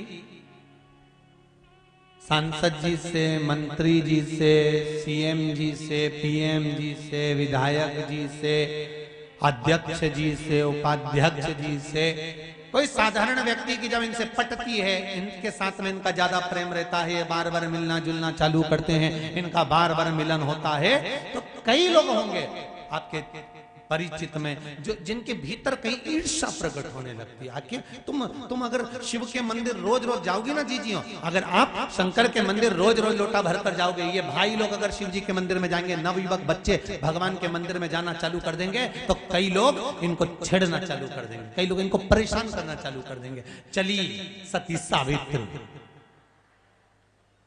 आप लोग अगर मंदिर जाना चालू कर दोगे तो लोग कहना चालू कर देंगे, लो ये भी सियोर वाला महाराज का भगत पैदा हो गया। पर ये लोग ताने वही देते हैं, अब शब्द वही कहते हैं जो सनातनी धर्म में पैदा नहीं हुए होते हैं, सनातन धर्म को जिनको नीचे गिराना होता है। सनातन धर्म पर, हिंदू धर्म पर, मंदिर जाने वाले पर, भगवान की आराधना करने वाले पर, पूजन करने वाले पर, अर्चना करने वाले पर, भगवान की भक्ति में डूबने वाले पर, भगवान के स्मरण में डूबने वाले पर, गौ माता की सेवा करने वाले पर, जनमानस की सेवा करने वाले पर अगर कोई उंगली उठा रहा है तो वो उंगली उठाने वाले को देखना और पहचान जाना कि ये सनातनी नहीं हो सकता, ये हिंदू नहीं हो सकता, ये हिंदू धर्म का नहीं हो सकता। कहीं ना कहीं इसका व्यवहार कहीं दूसरी जगह पर भोजन कर रहा होगा और उस भोजन का असर इसके जीवन में हो रहा होगा। जैसा खाया अन्न वैसा हो गया मन, जैसा पियो पानी वैसी हो गई वाणी। अरे भाई, जैसा कर्म करोगे उसके अनुसार ही तो फल भोगोगे। मंदोदरी और गांधारी, वो गांधार नरेश की बेटी जो धृतराष्ट्र के साथ में बिहाई थी, जब उसके बेटे मर गए, प्राण छूट गए, तो पछीट कर रो रही थी कि मेरे 100 बेटों को मार दिया। भगवान कृष्ण के पास गई और भगवान कृष्ण के पास जाकर गांधारी ने शब्द कहे, सुन कृष्ण, तूने मेरा वंश मिटवाया है, मैं तुझे श्राप देती हूं कि तेरा वंश मिटेगा। भगवान कृष्ण प्रसन्न हो गए और प्रसन्न होकर कहा, गांधारी काकी मां, आप मुझे श्राप दे रही हो पर अपने कर्म को नहीं देखा कि तुमने क्या करा। गांधारी कहती है, मैंने कौन सा कर्म बुरा कर दिया? हे कृष्ण, मेरे 100 बेटे मरे हैं, मैं एक बार उनको छूना चाहती हूं, एक बार मैं देखना चाहती हूं, क्या मुझे ले चलेगा? भगवान कृष्ण ने कहा चलो। कुरुक्षेत्र के मैदान में गांधारी का हाथ पकड़कर भगवान कृष्ण ले गए, गांधारी का हाथ पकड़कर लेकर गए। भगवान कृष्ण ने कहा, गांधारी काकी, तुम्हारे बेटों के शव पड़े हैं, आंखों की पट्टी खोलो और दर्शन कर लो। गांधारी ने जैसे ही आंख की पट्टी खोली, सबसे पहले ध्यान उसका बेर के पेड़ पर गया। पुत्र देखना थे तो बेर देख रही थी गांधारी। पट्टी खुलते ही,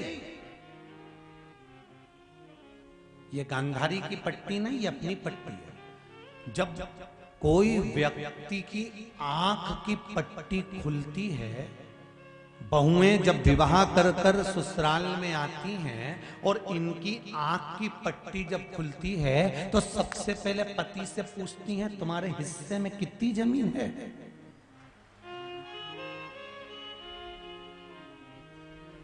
मकान किसके हिस्से में है? जमीन किसके हिस्से में है? गांधारी की आंख की पट्टी खोली तो सबसे पहले बेर का पेड़ देखा। बेर तोड़ने के लिए गांधारी चली, बेर ऊंचे लगे थे, गांधारी थोड़ी उछली पर बेर नहीं तोड़ पाई। तब गांधारी ने क्या करा, उसकी शुद्धता नहीं थी, वो तो बेर देख रही थी और एक शव को खींचा, उस पे चढ़ी, छोटा पड़ा, दूसरा शव खींचा, उस पे चढ़ी, तीसरा शव खींचा, उस पे चढ़ी, चौथा शव खींचा, उस पे चढ़ी, शव का ढेर लगा लिया गांधारी ने, उस पे चढ़कर बेर तोड़कर गांधारी खा रही थी। जब बेर से पेट भरा गया, मन भरा गया, नीचे उतरी और उतरते से कृष्ण से पूछती है, कन्हैया मेरे पुत्र कहाँ हैं? भगवान ने कहा, उन पे ही तो तुम चढ़कर बेर खा रही हो, उन्हीं पर चढ़कर तो तुम बेर खा रही हो। गांधारी की आंख में से आंसू बह गए। कृष्ण, ये मेरे पांव से मसले जा रहे हैं, मेरी बच्चों की ये दशा कैसे हो गई? कृष्ण, मेरे पुत्र इतने सारे मर कैसे गए? कृष्ण, भगवान कृष्ण कहते हैं, गांधारी तुमने मुझे श्राप दिया है, पर अपने आप को खोज कर देखिए। आप एक नगर की राजकुमारी थी, पूर्व समय में बड़ी सुंदर थी आप। आपके यहाँ पर एक हाकिम आ गया, आपके यहाँ एक हाकिम आया, एक वेद आया। उस हाकिम ने आकर कहा, राजकुमारी जी आप बड़ी सुंदर हो, पर बुढ़ापे में तुम्हारी सुंदरता बेकार हो जाएगी, ये चमड़ी तुम्हारी नरम हो जाएगी, सल पड़ जाएंगे चेहरे पर मेरे पास ऐसी दवाई रखी है, अगर मैंने वो दवाई तुमको बना कर दे दी तो तुम बुढ़ापे में भी जवान दिखती रहोगी, सुंदर दिखती रहोगी, कभी बूढ़ी नहीं होगी। गांधारी काकी, आपने उस हाकिम से, वेद से कहा, ऐसी कौन सी दवाई है जिससे मैं बुढ़ापे में सुंदर दिख सकती हूँ, जिससे मेरा बुढ़ापा सुंदर दिखेगा, मैं बुढ़ापे में बूढ़ी नहीं दिखूंगी, ऐसी कौन सी दवाई है? हाकिम ने कहा, दवाई में बनाना पड़ेगी, तो बनाओ दवाई, अभी की अभी बनाओ। हाकिम ने कहा, राजकुमारी जी दवाई बनाने में थोड़ी सी हिंसा होगी। हाकिम ने जैसे ही कहा, राजकुमारी जी हिंसा होगी, राजकुमारी जी कहती है, भले हिंसा हो जाए, तुम दवाई बनाओ, क्या करना पड़ेगा वो बताओ।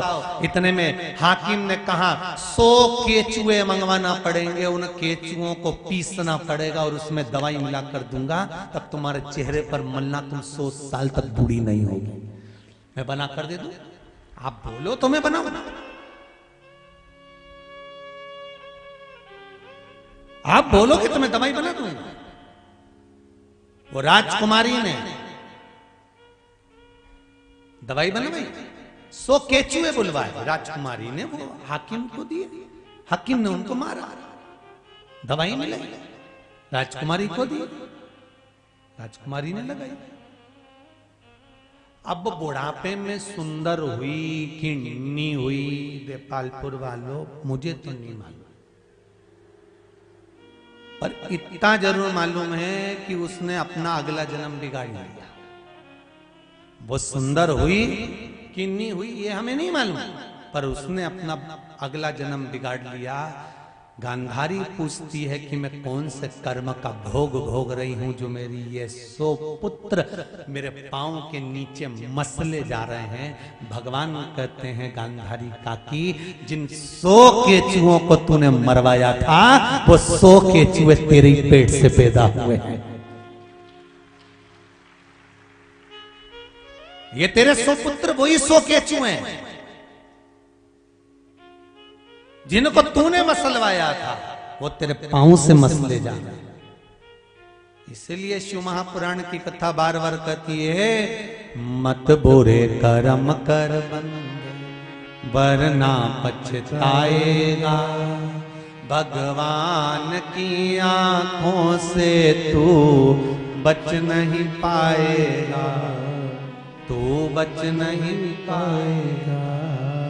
अरे ओ अज्ञानी मत करना दानी, अरे ओ अज्ञानी मत कर नादानी, तेरे कर्म का फल भी तू ही पाएगा, जैसा किया तूने तेरे आगे आएगा।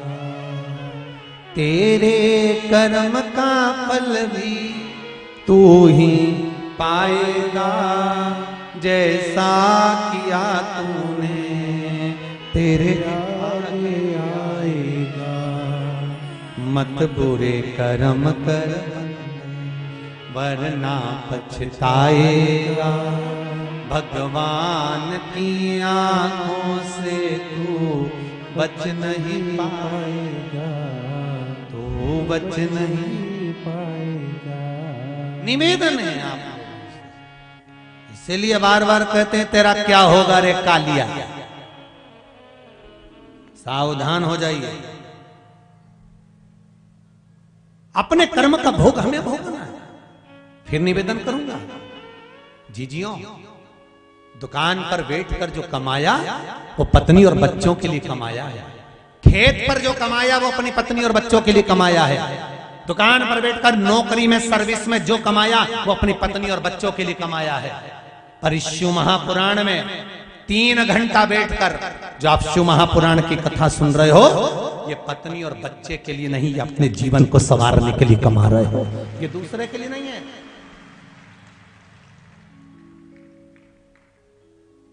एक ना एक दिन प्राण छूट जाना है, इतना बड़ा फोटो टेबल पे रख जाना है, माला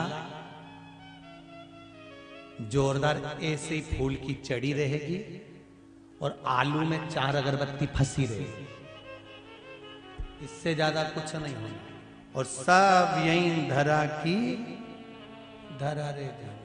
जिस जमीन के टुकड़े के लिए इतनी सी बीता भर के लिए झगड़ा करे, पांडवों की दशा देख लो। गंगा जी नहाने गए थे अपने भाइयों को मारने के बाद, पांडव हरिद्वार नहाने के लिए गए थे, गंगा जी के जल में स्नान करने के लिए गए थे। भगवान कृष्ण ने पूछा क्यों जा रहे हो गंगा नहाने, तो के हमारे शरीर पर जो भाई मरे हैं उनका खून लगा है, इसको धोने जा रहे हैं। तो गंगा मैया हाथ जोड़ के खड़ी हो गई थी, रो भले कुछ भी हो, थे तो तेरे भाई, जमीन तो यहीं रह गई, सब ऊपर चले गए सब। कितना भी किसी से झगड़ा हो, कितनी भी लड़ाई हो, कितना भी विवाद हो, शिव महापुराण की कथा कहती है कुछ भी हो जाए पर बातचीत बंद मत करना। कितने लड़ लो झगड़ लो पर प्रेम खत्म मत करना, क्योंकि दौलत तो यहीं रह जाना है, धन यहीं रह जाना है, सत्ता यहीं रह जाना है, कुर्सी जमीन जायदाद सारा बस्ती सब यहीं रह जाना है। आखिरी में तुम्हें केवल परिंदा उड़कर चले जाना है, प्राण यहीं, शरीर यहीं। वो कोरोना महामारी ने सबको दिखा दिया, अच्छे अच्छे को लाकर यहां पर पटक दिया। देख लो, जिनके पास धन था टेची भर भर कर वो भी हॉस्पिटल तलाश कर रहे थे, एक पलंग के लिए रो रहे थे, एक पलंग मिल जाए। जिनके पास संपूर्ण दौलत थी वो ऑक्सीजन ढूंढते फिर रहे थे, ऑक्सीजन मिल जाए। जिनके पास संपूर्ण दौलत थी वो वेंटिलेटर ढूंढते फिर रहे थे। जिनके पास संपूर्ण दौलत थी वो एक इंजेक्शन ढूंढते फिर रहे थे, एक इंजेक्शन मिल जाए। 2 साल में मेरे परमात्मा ने, मेरे भोलेनाथ जी ने सब कुछ दिखा दिया कि संसार में धन मायना नहीं है, आप दिल की दौलत लुटाते चलिए, जीवन का सुख पा जाए। धन की कोई मूल्य नहीं। इंजेक्शन, पलंग, वेंटिलेटर, दवाई किसको मिली? जिसका व्यवहार था। फोन लगाया, भैया हाथ जोड़ो, काका जी, मामा जी, चाचा जी, व्यवहार था तो सब खड़े थे। भले फोन पे खड़े थे, सामने नहीं खड़े थे, पर फोन पे फोन लगा दिया। जरा इंदौर मालूम करो, जरा मऊ में मालूम करो, प्रीतमपुर मालूम करो, यहाँ मालूम करो, रतलाम मालूम करो। फोन लगा लगा के दवाई आधी रात के बुलवा दी। प्रेम था, स्नेह था, इसलिए मिल गई। और जिनका प्रेम ही नहीं था, जो दौलत को बटोरते रहे बटोरते रहे बटोरते रहे, वो सब निपट निपट के चले गए। अब डोर ले जोड़। इसीलिए निवेदन है, तेरा क्या होगा रे कालिया, संभल कर रही है। और मेरा माताओं से विशेष निवेदन है, वैसे तो आप लोग शिव महापुराण की कथा सुन सुनकर इतने स्नेही हो गए हो कि आप लोगों को पहले खुद आज के समय में मजिस्ट्रेटों के लेटर आते हैं जजों के, और वो लिख के भेजते हैं। पहले परिवार के झगड़े के केस इतने आते थे सियोर वाले महाराज, अब वो केस समाप्त होते चले जा रहे हैं, लोग शिवमय होते चले जा रहे हैं। करो सेवा, करो शिव भक्ति।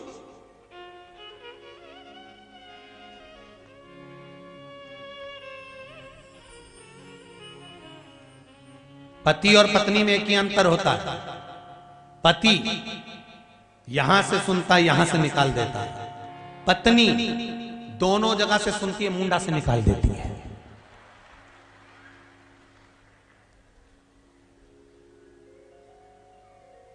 पति और पत्नी में एक ही अंतर है, पति सुनेगा तो यहां से निकाल देगा, हो गया ना, बात खत्म करो, हो गया ना, समाप्त करो। और पत्नी का नियम है जब तक सुनी हुई बात को मुंडा से नहीं निकाल दे, उसके पीछे विवाद नहीं हो जाए, जब तक बाल की काल नहीं निकाल दे, तब तक वो जगदम्बा त्रिकूट पर्वत पे वैष्णो देवी बन के बैठी, वो तो बोले बोले बोले बोले, और बोलो तो कह दे खाया बिना रह जाऊं। ये देखो मैं तो बोला ही नहीं, उससे पहले तुम खुद ही बोल दिए। दिक्कत तो यही है ना महाराज कि बोला बिना नहीं रह सकती चाकू।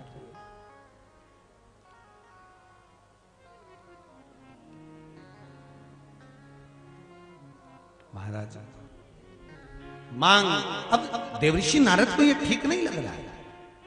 ईर्षा करने वाले जलने वाले जलेंगे, कहेंगे कहाँ मंदिरों में जाते रहते हो, कहाँ लोटा भर जल चढ़ाते रहते हो, क्या होता है पानी चढ़ाने से, क्या होता है बेलपत्री चढ़ाने से, क्या होता है बेलपत्री पे शहद लगाने से, क्या होता है शिव जी पे काली मिर्ची चढ़ाने से, क्या होता है शमी पत्र चढ़ाने से, क्या होता है दुर्वा चढ़ाने से, क्या होता है मूंग का दाना चढ़ाने से, क्या होता है चावल चढ़ाने से।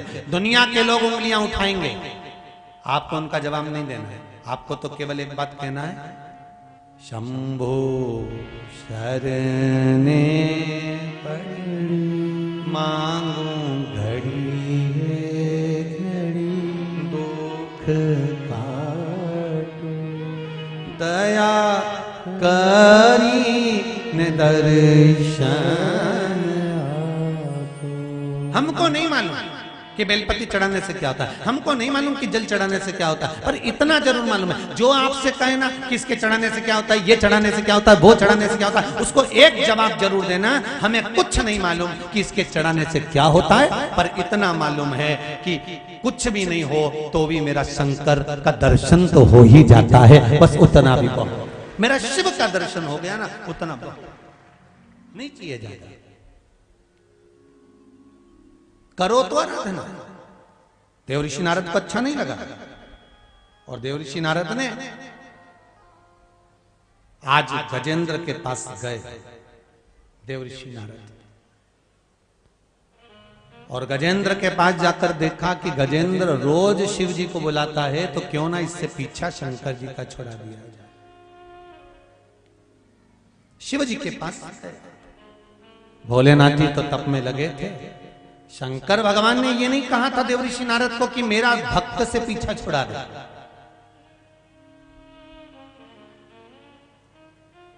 मंदिर बने,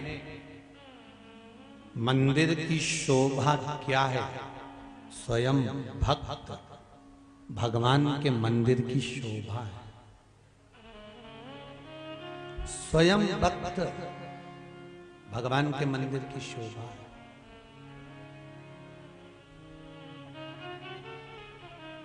ये 24 अवतार मंदिर बना है, 11 रुद्र अवतार के मंदिर बनने जा रहा है। आप एक बार दान पुण्य कर कर इन मंदिरों का निर्माण करवा दोगे, पर एक बात का स्मरण रखना, सांवरिया सेठ चले जाओ, नाथद्वारा चले जाओ, वृंदावन के बिहारी जी चले जाओ, तिरुपति चले जाओ, रामेश्वरम चले जाओ, बद्री विशाल चले जाओ, द्वारकापुरी चले जाओ, जगन्नाथपुरी चले जाओ, पशुपतिनाथ चले जाओ, आप जहां जाना वहां जाकर देख लीजिए। जहां पर भगवान बैठ जाता है, जहां पर मेरा परमात्मा अगर एक बार बैठ गया, उस जगह पर जहां परमात्मा बैठ जाता है, उसके कई किलोमीटर में जितने गांव बसे रहते हैं, उसकी जवाबदारी उस परमात्मा की हो जाती है कि इनको भूखा नहीं मरने देना, इनको भूखा नहीं रहने देना। उस परमात्मा की जवाबदारी हो जाती है। नाथद्वारा में कौन सी फैक्ट्री है, सांवरिया सेठ में कौन सी फैक्ट्री है जहां पर लोग काम करते होंगे, महाकाल उज्जैनी में कौन सी फैक्ट्री है, पर मेरा महादेव बैठा है, सांवरिया जी में सांवरिया सेठ बैठा हुआ है, नाथद्वारा में मेरे श्री जी बाबा बैठे हुए हैं, वृंदावन में मेरे बाके बिहारी बैठे हुए हैं। जहां जहां पर भगवान के विशाल विशाल मंदिर हैं, उस गांव में, उस नगर में, उस क्षेत्र में कोई फैक्ट्री की भी जरूरत नहीं पड़ती। मेरा भगवान बैठा है। जब भक्त आता है, उसके चरण पड़ते हैं, तो हजारों लोगों का पेट तो एक भक्त ही भरकर चले जाता है। ये उसकी कृपा है, ये उसकी दया है।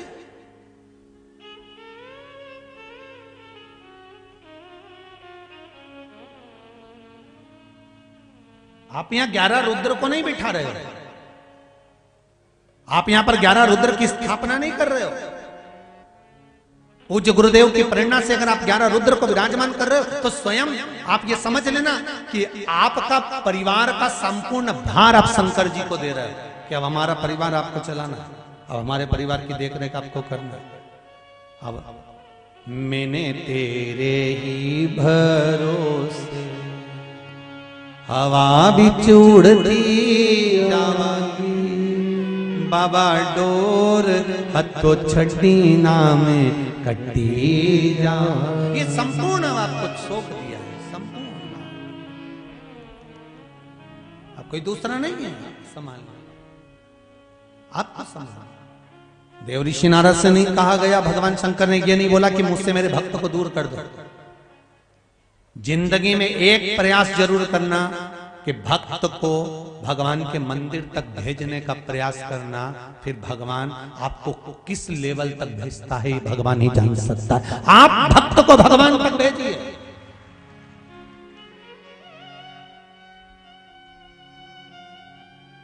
दुनिया के लोगों ने भगवान से भक्त को दूर कर दिया। शंकर जी के मंदिर में कोई जाता ही नहीं, सूने पड़े हुए थे। जिन मंदिर में अच्छा श्रृंगार होता था, लोग वहां भीड़ बढ़ाते थे, पर शिव को कोई पूछता नहीं। केवल शिवरात्रि के दिन चलेगा, सावन के महीने में चलेगा। पर अब संपूर्ण ब्रह्मांड के लोगों को ज्ञान की प्राप्ति हुई। शिव महापुराण जिस ग्रंथ को छुपा दिया था, जिसका पशुपति व्रत, जिसका मंत्र तक छुपा हुआ था, लोगों के बीच में आ गया। लोग समझ गए कि कंकर में शंकर बसता है, उसके सिवाय कुछ भी नहीं। जन्म हुआ था तब मां के गर्भ में पिंड के रूप में थे, इसलिए शंकर जी की शिव पिंडी कहते हैं।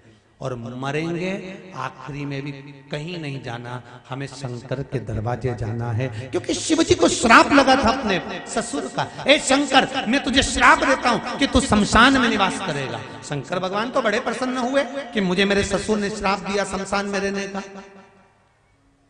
इससे बढ़कर खुशी और कहां होगी। आपको कोई कह दे मैं तुझे, कई लोग गुस्से में आके कह देती है ना, जा तू तो चले जा, मर जा। कई लोग गुस्से में आकर के जा शमशान चले जा, तो लड़ाई हो जाए।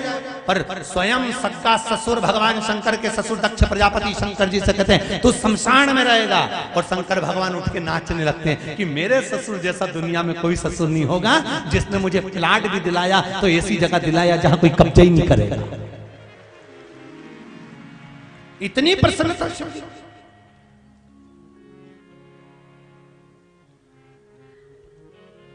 तो पैदा हुए पिंड थे, मरे शमशान पहुंच गए शंकर के दरवाजे, वहां भी राख का ढेर बन गया।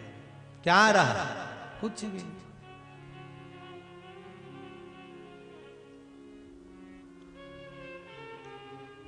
प्रसन्नता में जियो,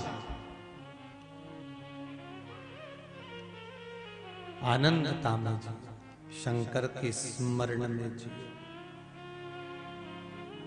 बहुत ध्यान देना महाराज, बहुत। गजेंद्र के पास में देव ऋषि नारद पहुंच गए और देव ऋषि नारद ने गजेंद्र के पास जाकर कहा, रे ओ गजेंद्र।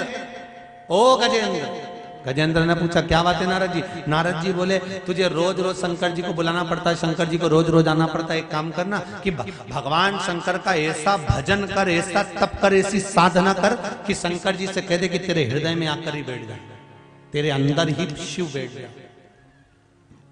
उससे क्या होगा? बुलाना ही नहीं पड़ेगा। जब अंदर शंकर आ जाएगा तो बुलाने की जरूरत क्या? ठीक है। गजेंद्र ने शिव जी की आराधना करी, शंकर जी प्रकट हुए, मांगो क्या चाहिए। गजेंद्र ने कहा, भोलेनाथ आप मेरे अंदर आ जाइए। एक लिंग के रूप में शिव उसके अंदर प्रवेश कर गए।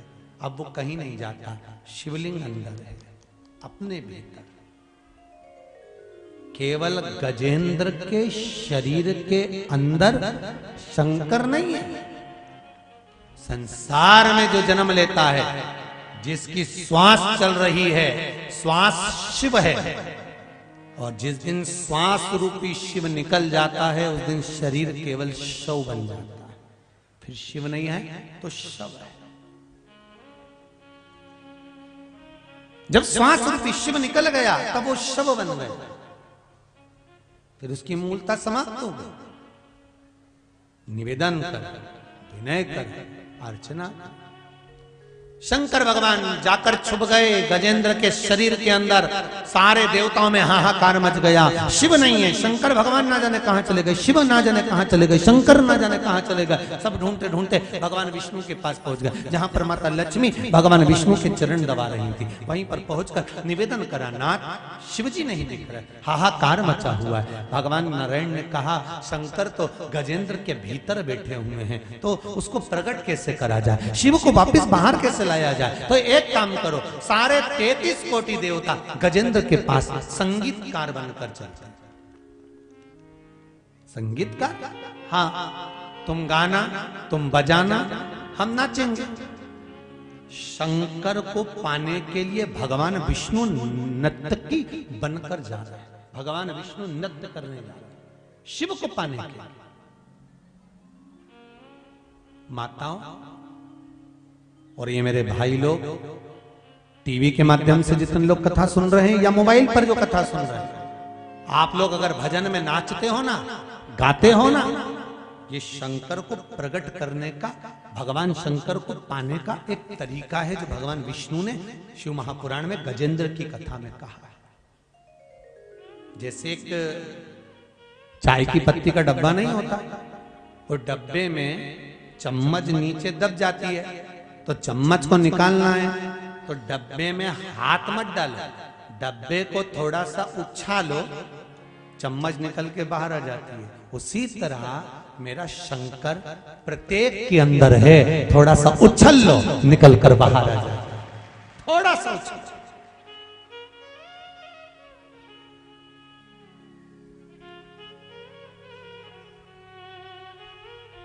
महाराज, भीतर अगर भगवान है तो उसको प्रकट करना है हमें। अगर आप जन्मे हैं, संसार सागर में आए हैं, भीतर अगर परमात्मा समाहित है तो उसको प्रकट करना। भगवान महाराज शिव महापुराण की कथा कहती है, देवाधिदेव महादेव जब अंदर भीतर समाहित हो गए, भगवान विष्णु ने बारंबार पुकारा, भगवान नृत्य करने लगे, देवता सब नाद करने लगे, सब कोई ढोलक, कोई तबला, कोई मृदंग आदि आदि आदि आदि जितने वाद्य यंत्र थे सब बजाए गए। और भगवान ने जब पुकारा तब शिवलिंग में से शंकर प्रकट हुए। तो गजेंद्र जो असुर था उसके शरीर को फाड़ कर भगवान शंकर स्वयं बाहर निकल के प्रकट हो गए। ऐसा मेरा शिव, स्वयं शिव प्रकट। एक बात और अच्छे से समझ लो, कई लोग कहते हैं कि इनको देवी आती है, इनको देवता आते हैं, इनको ये आते हैं, इनको वो आते हैं। देवी देवता जब अंदर रहते हैं ना, और जब वो बाहर निकलते हैं ना, जैसे शंकर भगवान गजेंद्र के शरीर में से निकले थे तो गजेंद्र जिंदा नहीं बचा था, फिर मर चुका था, प्राण छूट गए थे। देवी देवता शरीर के अंदर नहीं रहते। देवी देवता की थोड़ी सी लहर, थोड़ी सी एक पवन, थोड़ी सी एक हवा का क्रम शरीर को छू कर जाता है। देवता शरीर के अंदर अगर आ जाएं तो वो देव 33 कोटि देवताओं में बल कितना जो शरीर के अंदर है, बड़ा कठिन। केवल एक पवन निकल कर जाती है और उस पवन की हल्की सी फुहार जीव पर पड़ती है और जीव को लगता है कि मुझ में देवता नहीं। देव अधिदेव महादेव किसी के भीतर प्रकट हो गए। उसी तरह शिव महापुराण की कथा कहती है, जैसे देवराज नाम के ब्राह्मण ने भगवान शंकर की आराधना कर भगवान शिव के मंदिर में शरीर पर ताप पड़ने पर कथा सुनी और परम धाम को चले गए। उसी तरह चंचुला देवी का चरित्र आता है, जो अपने पति बिंदु के लिए काशी में जाकर थोड़ा सा संवाद सुनकर अपने पति को मोक्ष दे देती है। एक बात माताओं जिंदगी में उतार कर रखी है,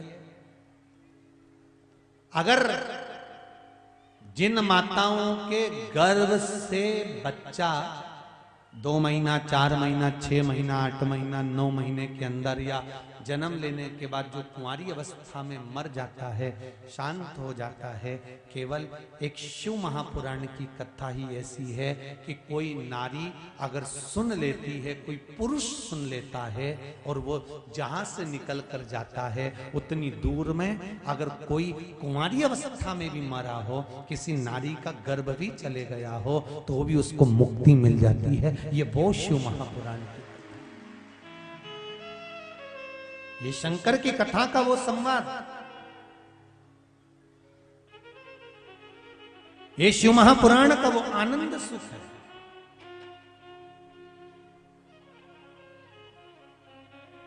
इसीलिए कहा मेरे बोले तेरा सहारा है, मेरे भोले तेरा सहारा है, मेरी नैया का तू किनारा है। मेरा निवेदन आप सभी से, कोई बात कर रहा था, कह रहे थे गुरुजी ये माताओं को शिव मंदिर जाना चाहिए कि पुरुषों को शिव मंदिर जाना चाहिए? बहुत बहुत सुंदर प्रश्न है, कोई गलत नहीं। अगर माताएं शिव मंदिर जाएगी तो उसका फल पुरुषों को मिल जाएगा, तो घर की माताओं को शंकर जी का भजन करना चाहिए, शिव मंदिर जाना चाहिए। हमने कहा वो चली जाएगी, फिर एक काम नहीं है कि जब सवेरे की रोटी वो खाए तो तू उसको टच कर ले, तेरे को कुछ मिल जाएगा। जम के तो बोलो, पेट भराएगा नहीं। शिव महापुराण की कथा कहती है माताएं अगर शंकर की आराधना कर रही हैं उसका फल उनको मिल रहा है और अपने बच्चों को पार उतार रही हैं, यही उनका फल। पुरुष शंकर की आराधना कर रहे हैं, ये फल उसका, वो अपनी पीढ़ी दर पीढ़ी को तार रहा है। अरे देवराज ब्राह्मण की कथा कहती है कि देवराज को जब भगवान शंकर के गण लेकर जा रहे हैं तो देवराज रोता रोता हंसने लगा, मुस्कुराने लगा। देवराज के चेहरे पर प्रसन्नता आ गई, देवराज मुस्कुरा रहा था। पूछा ये बताओ मैंने तो पाप ही पाप करा, फिर मुझे ये कैलाश धाम क्यों लेकर जा रहे हो, बैकुंठ क्यों ले जा रहे हो? तो देवराज से कहा गया तुम्हारी माता ने प्रतिदिन शंकर जी के मंदिर में 1 लोटा पानी चढ़ाया था, ये उसी का फल है जो तुमको कैलाश धाम मिल रहा है। ये कैलाश धाम जो मिल रहा है तुम्हारी माता ने 1 लोटा पानी जो शिव जी को चढ़ाया उसका फल है। आप भी अगर 1 लोटा जल शंकर भगवान को चढ़ा रहे हो, शिव मंदिर में जाकर समर्पित कर रहे हो, तो ये विश्वास मानकर चलना। जैसे ये काशी वाली बहन ने लिखा कि मेरे बेटे का सरकारी जॉब लग गया, एक लिखती हैं मेरे बेटे की शादी पक्की हो गई, एक लिखती हैं कि मेरा चर्म रोग समाप्त हो गया। एक लोटा पानी अगर घर की माता शिव को समर्पित करती है तो यह पक्का है कि उसके बच्चों की चिंता उसको नहीं करना पड़ती, शिव करता है। मेरा ओघड़दानी करेगा, मेरा देवाधिदेव महादेव करेगा, उसकी चिंता आपको नहीं करना है, चिंता शिव पर छोड़ो। फिर चिंता वो करे, स्मरण वो करे। तेरा ही दिया मैंने खाया पिया है, तेरा शुक्रिया है, तेरा शुक्रिया। ऐसी शिव महापुराण की कथा 24 अवतार मंदिर में 11 रुद्र भगवान के सुंदर मंदिर निर्माण के लिए आयोजित करी गई है। भाव भक्ति से आप सभी लोग जहां जहां काउंटर आदि लगे हुए हैं वहां पर अपना सहयोग देते हुए ये 11 रुद्र का मंदिर जो बन रहा है इसका निर्माण आप सबको देवाधिदेव महादेव की कृपा से इस कथा के माध्यम से करना है और गुरुदेव का जो आनंद है, संकल्प है, उसको पूर्ण करना है। आज की कथा यहाँ विराम की ओर लेने जा रही है। कल वही कथा का समय शाम को 4 बजे से 7 बजे तक सुंदर हरिहर शिव महापुराण की कथा का आनंद लेते हुए भाव भक्ति के साथ बाबा ने ये मौका दिया है, अपने जीवन को सार्थक बनाए और अपने जीवन को आनंदित करेंगे। सुंदर ईश्वर जी और गोरा जी का दर्शन हो रहा है।